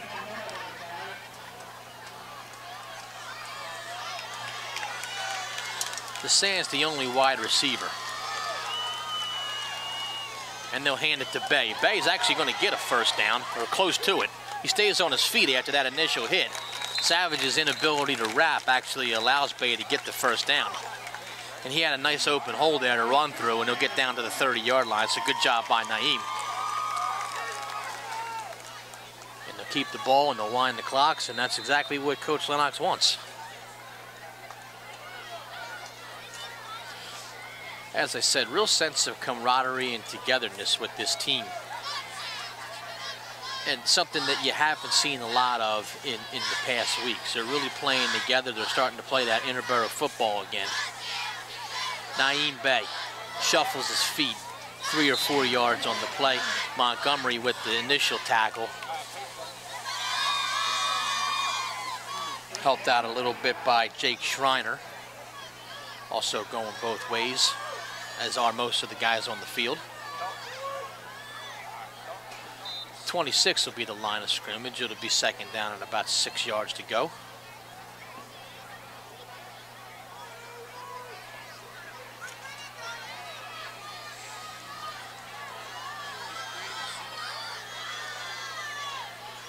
Moorhead in at the tailback position. Shaw. And he's a load to bring down. Shaw keeps his feet moving. First down for Lamar. It looked like he was high-stepping there on the 6-yard carry. Lamar's helmet falls off. He'll have to come out for a play. That's funny because if you know Lamar, it's just funny.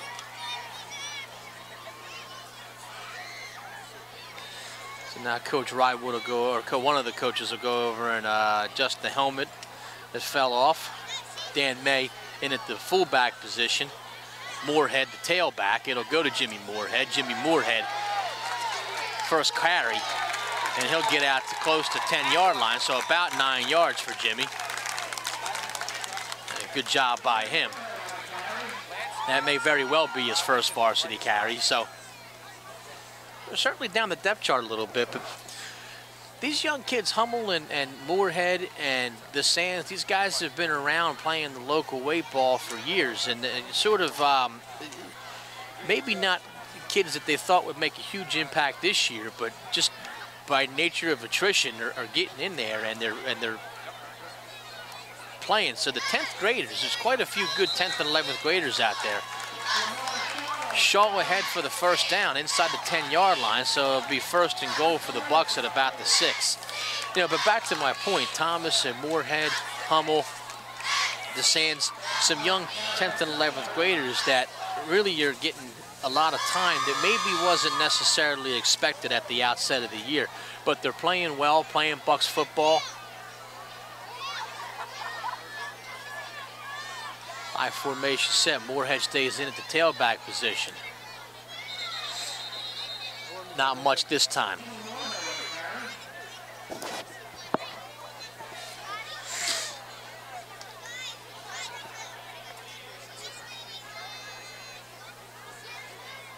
Gets to about the 5-yard line. Inside of 5 minutes to go in quarter number 3. Each team has had the ball one time in the second half. A short drive capped by a big play for Savage for the Caravel Bucs, and Interboro's had it ever since. Nice long drive for them. Lamar Shaw carries about half of the Caravel defense with him to near the 3-yard line.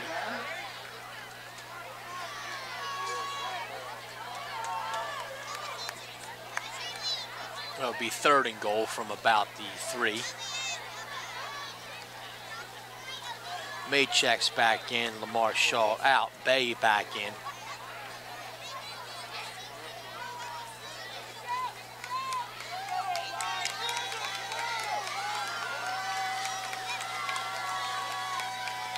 And it's going to be Mennel. Mennel looking for Pattinson back of the end zone, and he's got him for a touchdown.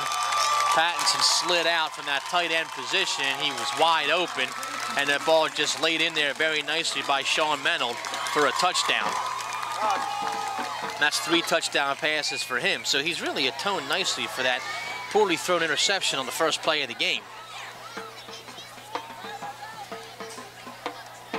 2 touchdowns for Chase Pattinson at that tight end position. This one a little bit easier than the last one. It's really just Mennel had to dunk it over the interior line, and Pattinson was in the back of the end zone for that touchdown. He did a nice job bringing it in. That's 2 for him. And waiting on Cleaver's extra point, and Cleaver bangs it through. So good job by Cleaver, and I'm excited for him because he's one of the good guys.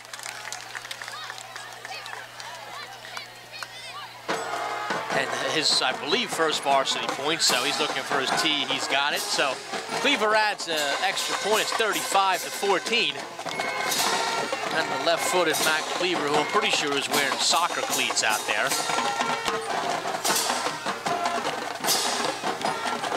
He'll kick it off from the 40-yard line. But with 3:49 to go in the third quarter, Interboro regains that 3-touchdown lead. So we're right back where we started at the beginning of the half, and that's a good sign. Great drive by Interboro there. That's a real statement drive, and I think that's something that you probably wouldn't have seen in the last couple of weeks. Caravel comes down, gets a quick touchdown, and you know, even last week you saw Penn Charter work their way back into the game and actually take a lead. Then something just clicked. The switch flipped with the Bucs. I don't know what it was that they decided, but 3 touchdowns in the final quarter. Get the lead, get the win. And this game, it's really been, they've controlled from beginning to now.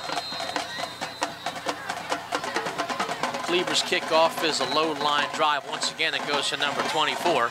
24 reverses his field, goes towards their away bench, and brought down close to midfield by Mike Chamberlain. Mike Chamberlain, as I said, the hockey player who's playing a little football on the side. Good speed shown by Chamberlain there as he chased number 24, whose name is nearly impossible to pronounce. It's Christopher Diodardo. That's his second consecutive kick return as the up man, so obviously Coach Lennox just does not want to get the ball to Savage in open spaces, and probably not Montgomery either.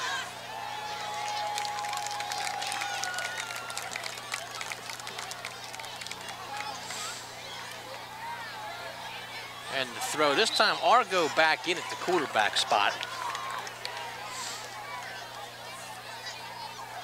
Tries a quick pass, but it's incomplete.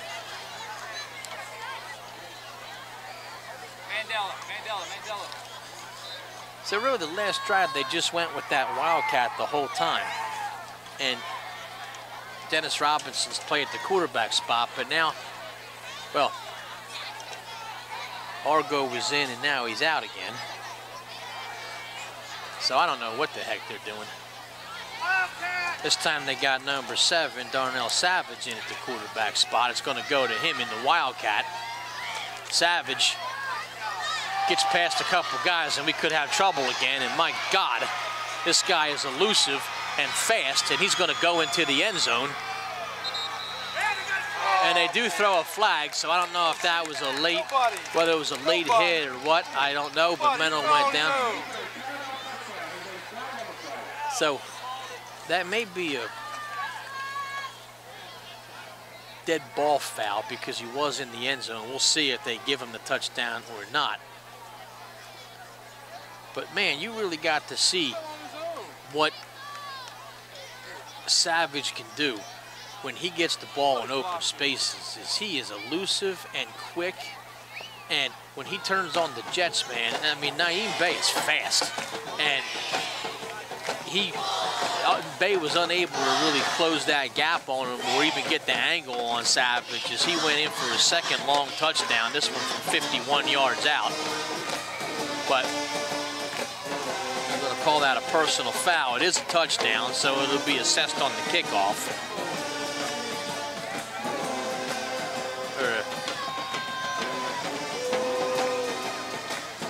So it is a touchdown. It will count. And, you know, the Caravel Academy has run basically 4 offensive plays, 5 offensive plays, and 2 touchdowns, both of them long runs by Savage. So here's a guy that came into the game with a lot of hype. And really in the first half, you didn't see a lot of it. He touched the ball a few times, actually put the ball on the ground twice. Key turnovers there, but this second half, he's really shown you why he is a bona fide Division I prospect. They're going to call this, they're going to take the penalty on the point after, and Maverick Jackson boots one from 35 yards, so he's got quite a leg there, does Jackson. You don't see a lot of high school kickers who can drill one from 35 with 10 or 15 yards to spare. I mean, that was a real ho-hum effort by Maverick Jackson. So it's 35-21, so Caravel Academy not at all bothered by that touchdown that Interboro scored, and now it's a 2-score game again. 3:24 to go, but obviously the more Interboro can just hold on to the ball and have these long sustained drives, they can run the clock out on Caravel. But plenty of time though. You certainly don't have any time for a turnover or a 3 and out or anything, because Caravel has now shown that they got their legs under them a little bit, and they've obviously figured out that getting the ball to Savage is what they're going to need to do to come back in this game.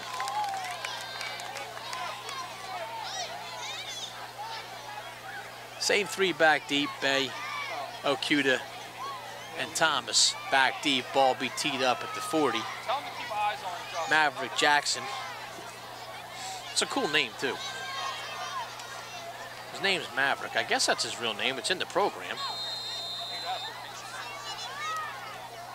I don't know if his parents were fans of Top Gun, or there was a James Garner movie by the same name. Okuda doesn't get to the 20 this time. Tackle on special teams made by number 33, Brandon Hofinger. 18 will be this line of scrimmage.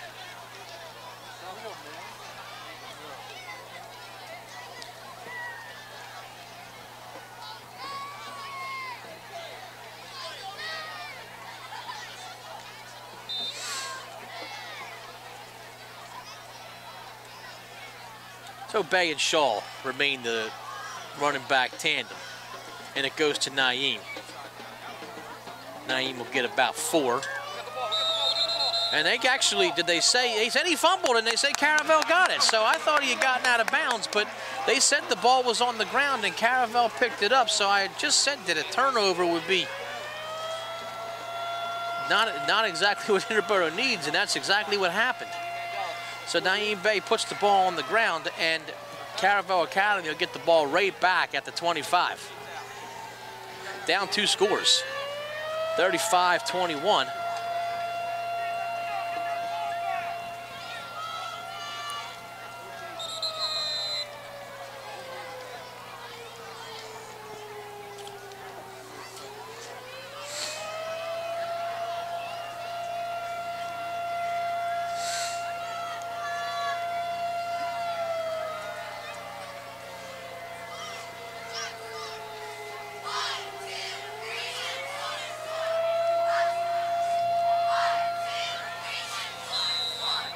I don't know if there's a fire in the local area or anything.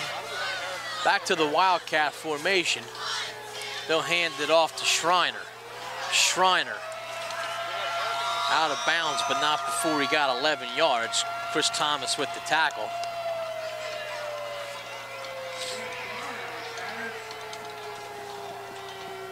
So a completely different look for Caravel Academy, as I guess they didn't like what they had seen out of Jackson Argo, and a more conventional offense. And as I say that, I believe now it'll be Savage again in the Wildcat, taking the snap.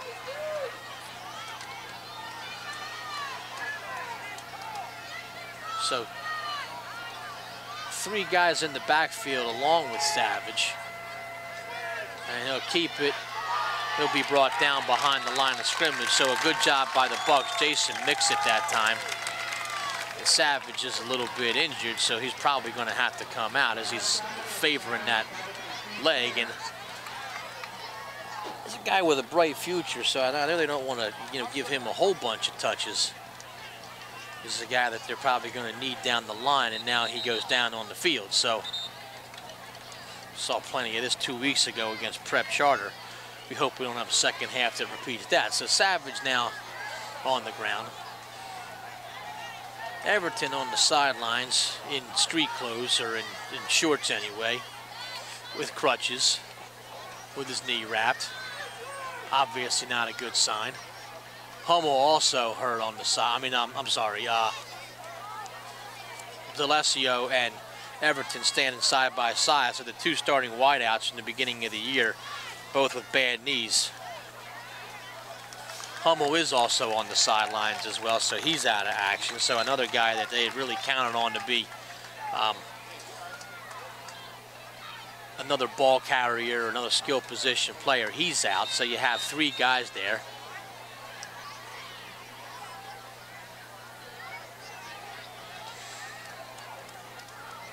So it'll be second down and about 16 as Savage lost a considerable amount of yardage on that last play. A nice job by Mixit, but there were others there with him.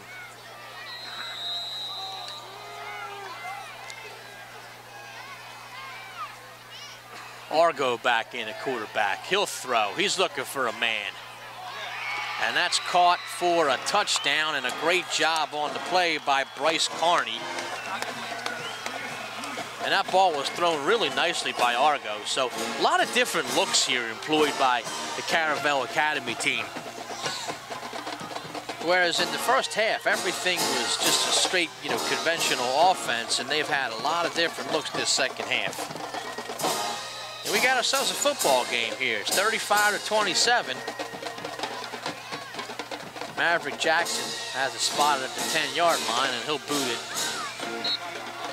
onto Hillcrest Avenue.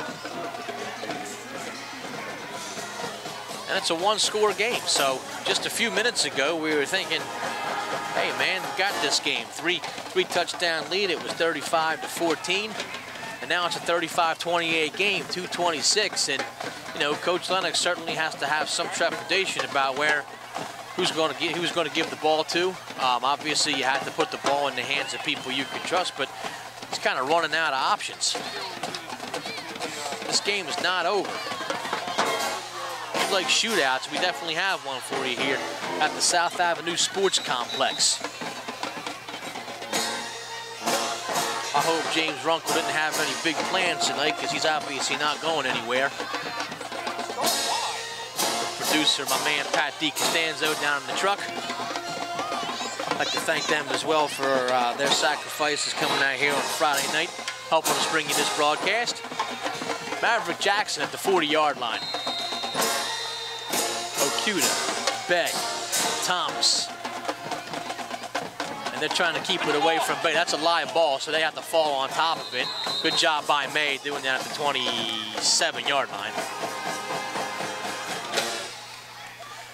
So it's incumbent upon the Bucs offense to have a little more of a sustained drive here. You can't be giving the ball away. You can't go 3 and out here. It's obvious that whatever ailed Caravel's offense in the first half is no longer bothering them, because they've punched in 3 in less than 10 minutes. So whatever kind of halftime speech their coaching staff gave them, it was a good one. Now the Bucs need a good drive. 8 men in the box, and Shaw doesn't get much.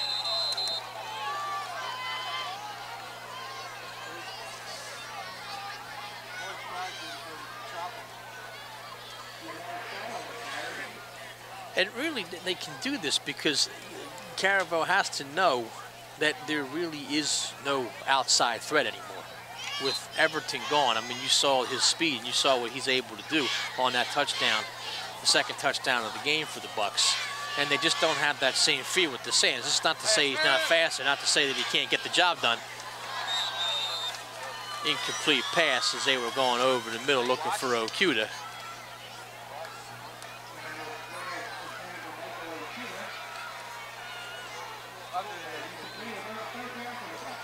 So that home run threat just not there right now, and it really enables Caravel Academy to keep a lot of guys up in the box.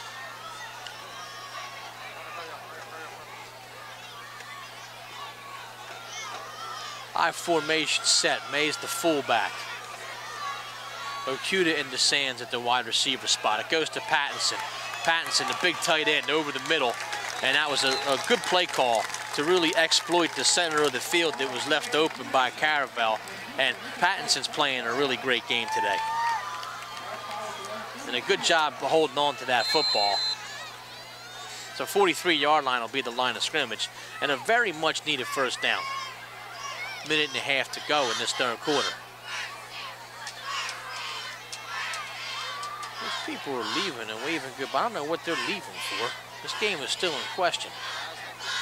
Ball up the middle to Thomas. Thomas the handoff, and he'll get 8 on the carry. Ball will be spotted at midfield. No, good job by Chris Thomas. Good job by the line. As I said, the line has played considerably better in this game.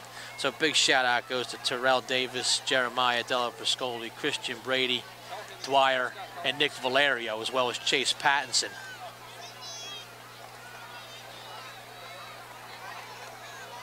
Mixit's in there as well. This time, May not as much, so it'll be third down and maybe 3.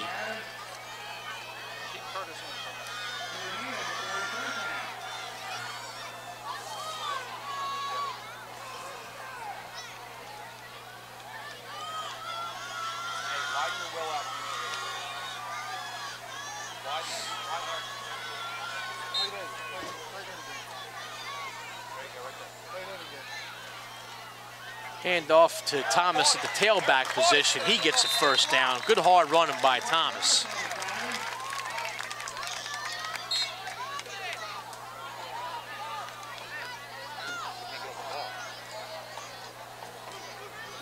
And that'll be the end of quarter number 3. So throw 4 fingers in the air. It's fourth quarter time. With the Bucs just with a 1-touchdown lead, but Caravel certainly is not giving up on this contest.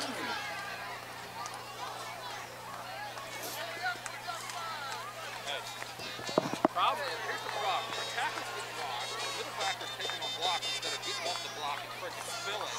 And Jake is getting pushed to turn it out.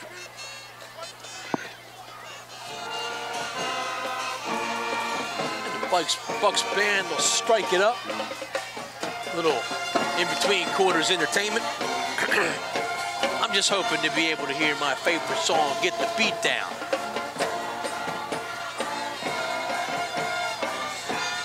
And play that towards the end of the game if the Bucs have the lead. Can't not love that song, man. It's a real get up and go kind of tune. You'll see me doing a jig up here in the booth, in the broadcast booth, if they play Get the Beat Down.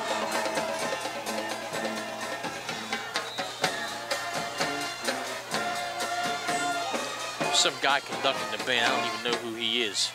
There's different guys. Sometimes it's Peltz, sometimes it's Frio. I don't know who that guy is. But in the meantime, on a first down, there's a loss of a couple. Off the ball, he's fine. So it'll be a second down and 12 from just inside the 44-yard line.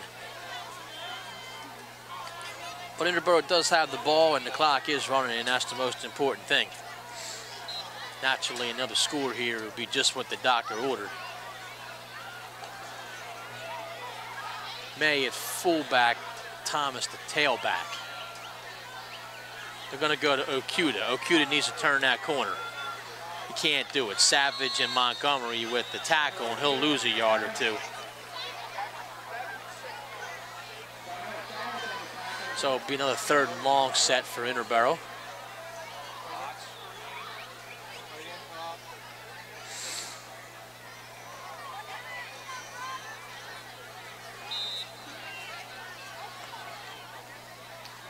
Under 11 minutes to go. Bay will check back in favor of Thomas. Try to get a little more speed in the lineup. Meadow remains under center. And they'll go with the option to Bay. Bay. Tries to go behind Della Priscoli, but just nothing there. And he'll be brought down by number 11 on the play for another loss. That's Dennis Robinson who made the tackle, and it'll be 4th down. And Caravel will have a chance to tie.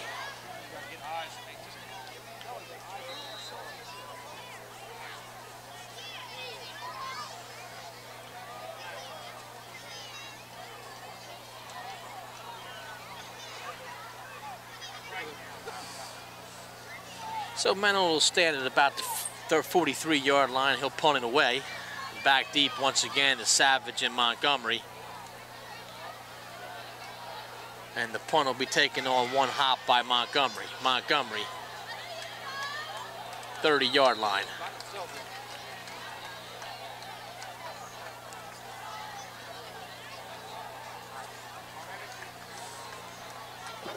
So that's where the Caravel Bucs will take over at the 30. 9:43 is the time on the clock. We're in the 4th quarter. It's a 1-score game. Bucs had a 3-touchdown lead, and they're in danger of maybe giving up a tying score here. So if you thought this one was going to be easy, think again.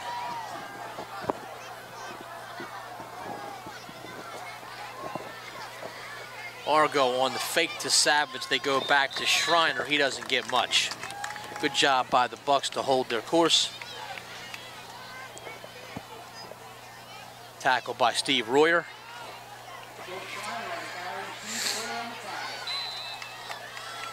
I haven't called his name nearly as much. Royer's been a real key part of the defensive line this year, but he hasn't made too many. I haven't talked to him too much tonight. Talked about him too much tonight.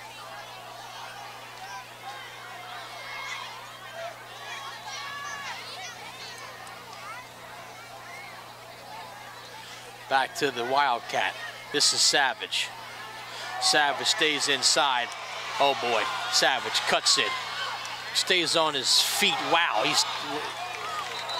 Sands put a body on him at about the 40, and he actually stayed up before he was finally brought down by Pattinson, and now he's down on the ground, which is, I guess, one of the risks that you run when you have somebody that small touching the ball that often. But boy, he is a tough one to bring down, tough one to catch. And he's down at the 40. This is his 2nd time going down. He's favoring that knee again. He apparently did have a knee injury from last year. But that'll be 1st down for Caravel at the 40-yard line. He'll gonna have to come out for at least one play because he received medical attention.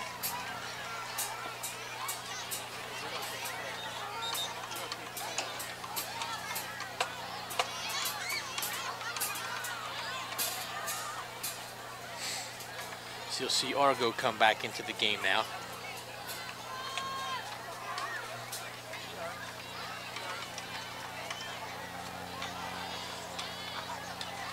.850 is the time on the clock. 35-28 is your score.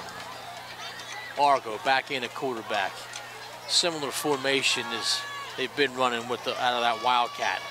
They'll hand off number 11 on the play. This goes to Dennis Robinson. Robinson cut back inside to about the 36.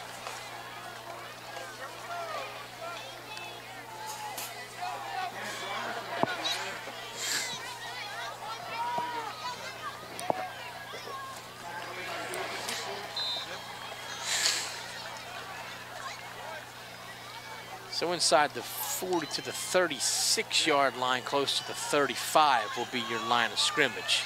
Savage back in. Look like a quarterback carousel. We'll wait and see what this flag is.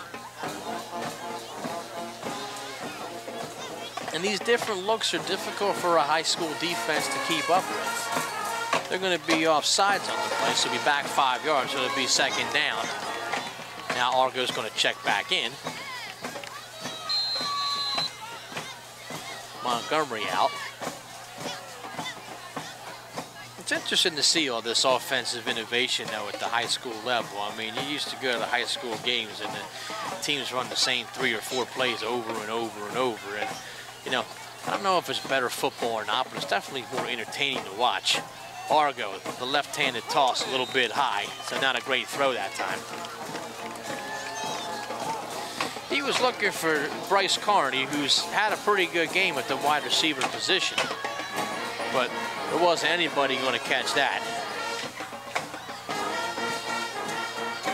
3rd down and 10, so a key play here on the defensive side for the Bucs with 7:40 to go. My guess is that we're in 4-down territory. If you're Caravel, you need a score, and you definitely don't want to give the Bucs the ball with the chance to run the clock down. Argo fires a pass. He's got a man. Close to the 1st down, but it'll be Adam Weber near the 30, and it'll be 4th down and a much more manageable 2 or 3. Oh, good job by Argo to get that ball out to Weber, who probably wasn't his first option on that pattern. And now Caravel will call a timeout with 7:20 to go.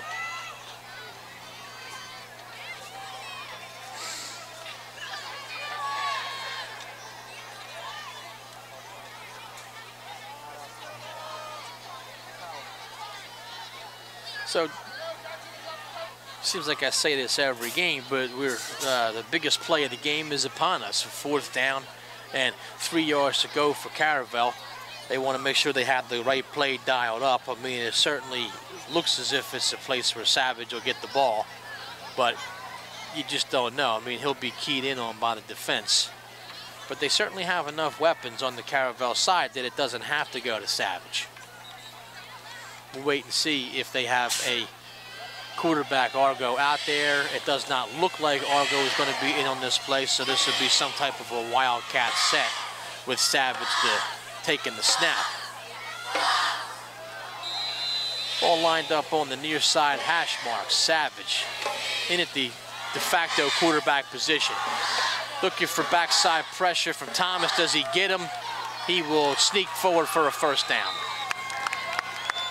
He slithered through, got past Mixit. Thomas did a real good job trying to run him down, but just not quite good enough to get to him. And Savage will get the 1st down on a very important 4th down play. So 1st down Caravel at the 28-yard line.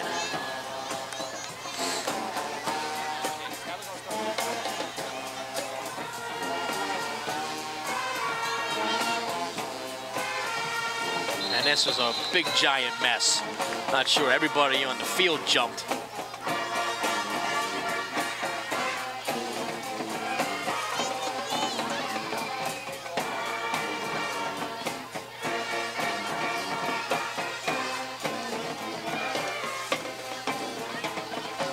A 5-yard penalty against Caravel, so we're back to the 33-yard line.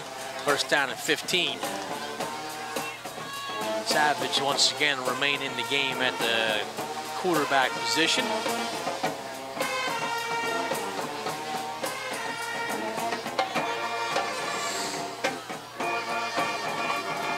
Hand off to Schreiner. He doesn't give much. Good job by the interior line. Steve Royer, Jason Mixit, Chris Thomas.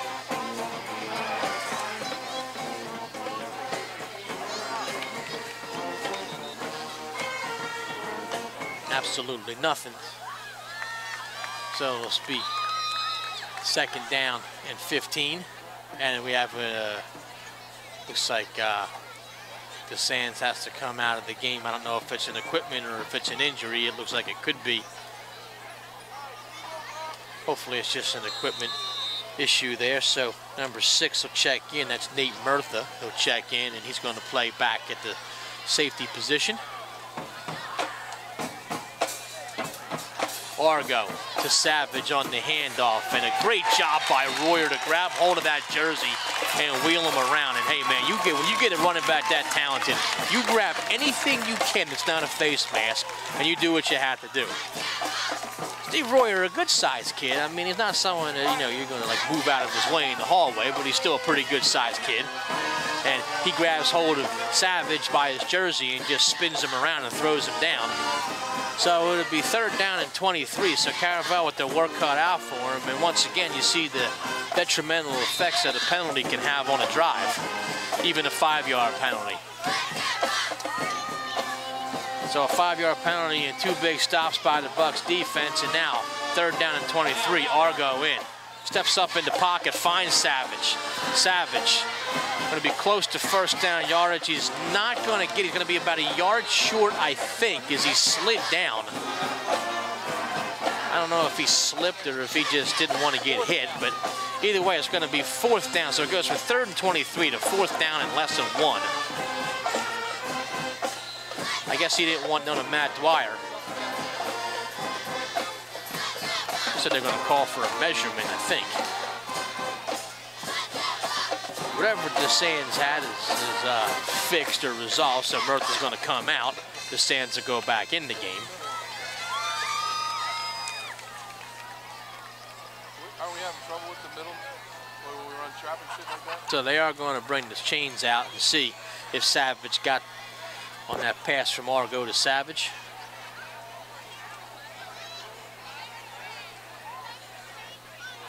It's going to be short of the 1st down. So 4th down and about a half a yard.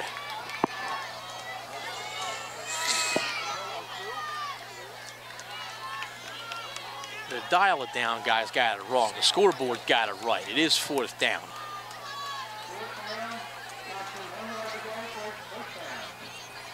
Ball at the 18.5-yard line. They basically had to get to just inside the 18.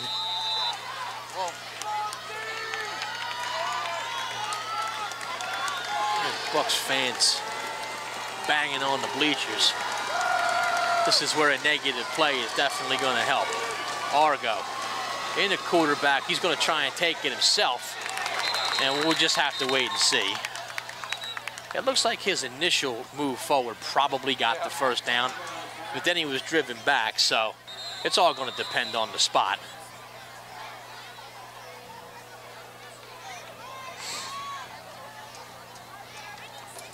I think they'll call for another measurement. That's what it looked like the referee did, so they'll clear everybody out, bring that chain gang back out here. I think he got it because the ball looks like it's about a half yard ahead of where it was, but I guess you can always hope that he didn't. Of course, the referee has his big fat button away, and I can't see. And he didn't get it. So, whether you want to thank the umpire for the spot or thank the Bucs defense for the great stop, Interboro takes over with 4:47 to go. And a little bit of a surprise there that you don't turn around and hand that ball off to Schreiner, who's been fairly good in the short yardage situations. But either way, Argo unable to pick it up on the quarterback keeper, and Interboro will take over, still up by a touchdown. 4:47 to go, but they have the opportunity to take a little bit of time off the clock.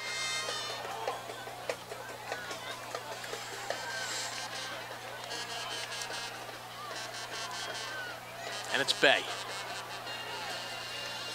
Rushes outside for about 5 yards.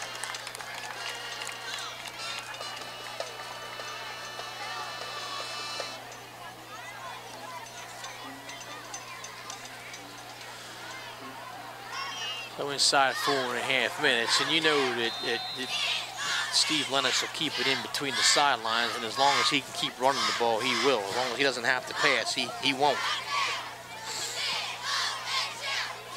7 points isn't a comfortable lead, but if you have the ball, it's certainly not a terrible thing. They'll just keep trying to grind it out. Caravel will keep everybody in the box, and they probably should. Lamar Shaw ahead for about 8. 1st down for Lamar. And he takes about half the team to bring down. There's no doubt. Especially if he gets a step or two and a head of steam.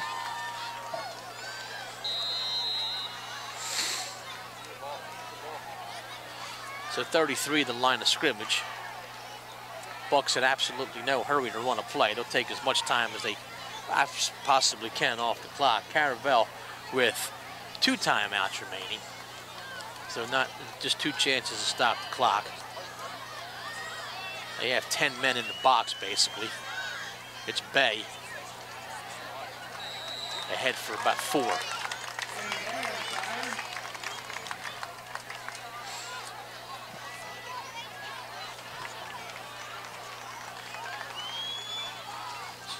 They get 5-6 yards of carry, and this is be a good thing because they'll just keep the clock moving, keep the chains moving, and that'll be it. It seems the war of attrition continues here because there's a couple of cheerleaders on the bench receiving medical care as well. So even the cheerleading team is suffering from some injuries. Shaw ahead for about 2, maybe 3. Brought down on the play by number 82, Magnus Womble. That's really a name. Magnus Womble with the tackle. It's confirmed by Ed Barrar down at the broadcast booth, so I guess that's really his name. 3rd down and 3. Big play here, Mental.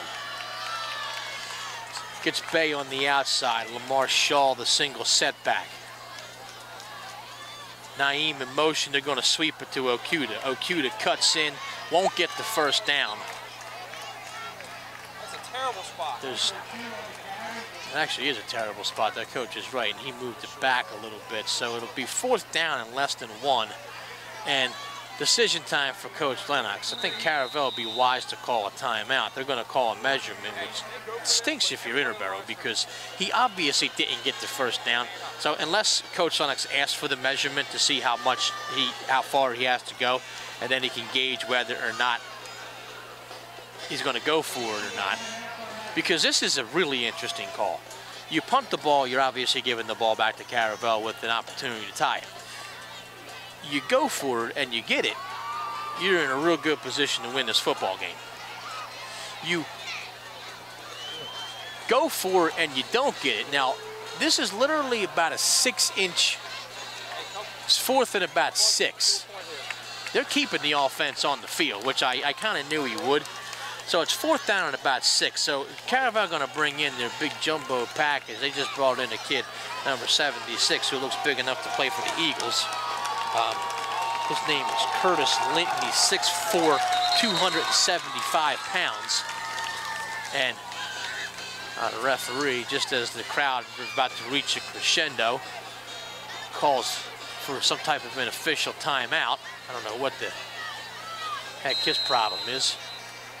So they'll wind the clock now. And Interboro will go back into the huddle and try and waste as much time as they can, which is pretty smart. So everybody up on the line, Mental. Quarterback sneak. He went 3 feet as soon as he snapped the ball. And we'll wait and see the spot. I think he got it. And that's a 1st down, and now Caravel's going to have to start using some timeouts.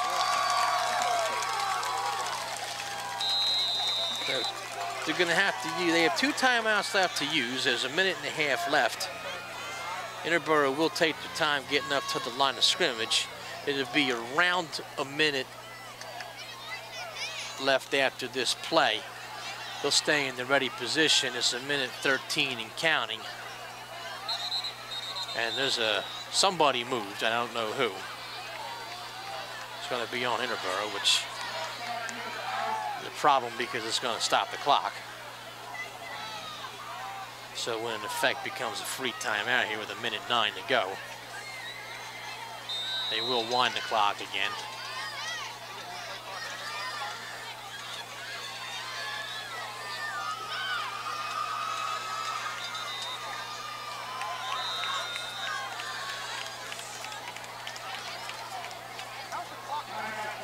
And now Caravel calls a timeout, but they probably should have done that about 15, 20 seconds ago.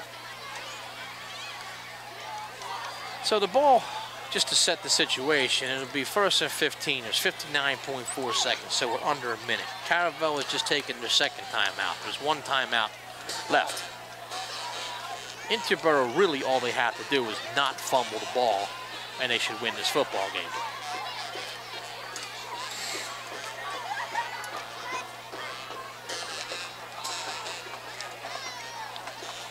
So a real, you know, I'm not going to count our chickens before they're hatched, but either way, no matter what happens, a real gutsy effort by the Bucs. You know, jumped out to a 28-7 lead at the half. It's 35-28 right now. So a 3-touchdown lead is dwindled to a 1-touchdown lead. Obviously, the most important thing here is clean snap between Christian Brady and Sean Menold. Make sure whether they're not in victory formation at all, so they're probably either just, I don't know if Menold's just going to down it or if he's going to hand it off to Bay or Shaw. It goes to Shaw. Shaw bounces off. They're trying to get that ball out of his hand, which is smart. And Lamar Shaw, I don't know if he went out of bounds, and I hope he did not, because obviously he does go out of bounds at 50.1 seconds. Now they're going to wind the clock. I guess they said he didn't go out of bounds. Hey, you need a timeout there. He went out of bounds. So there's some confusion here as to whether, but it looks like Caravel takes her last time out, and I thought he was out of bounds as well. I mean, I can understand the angst of the coaches up here in the booth. Hats off to them. These guys are, I mean, two of the nicer guys that we've had up here. Usually assistant football coaches a lot of times have real potty mouths. These guys must be good Christian men or something, because they scream and yell, but they do so without using a whole lot of foul language. They recognize, I guess, this is a family broadcast here. Well, good for them anyway. Nothing wrong with a little enthusiasm. So,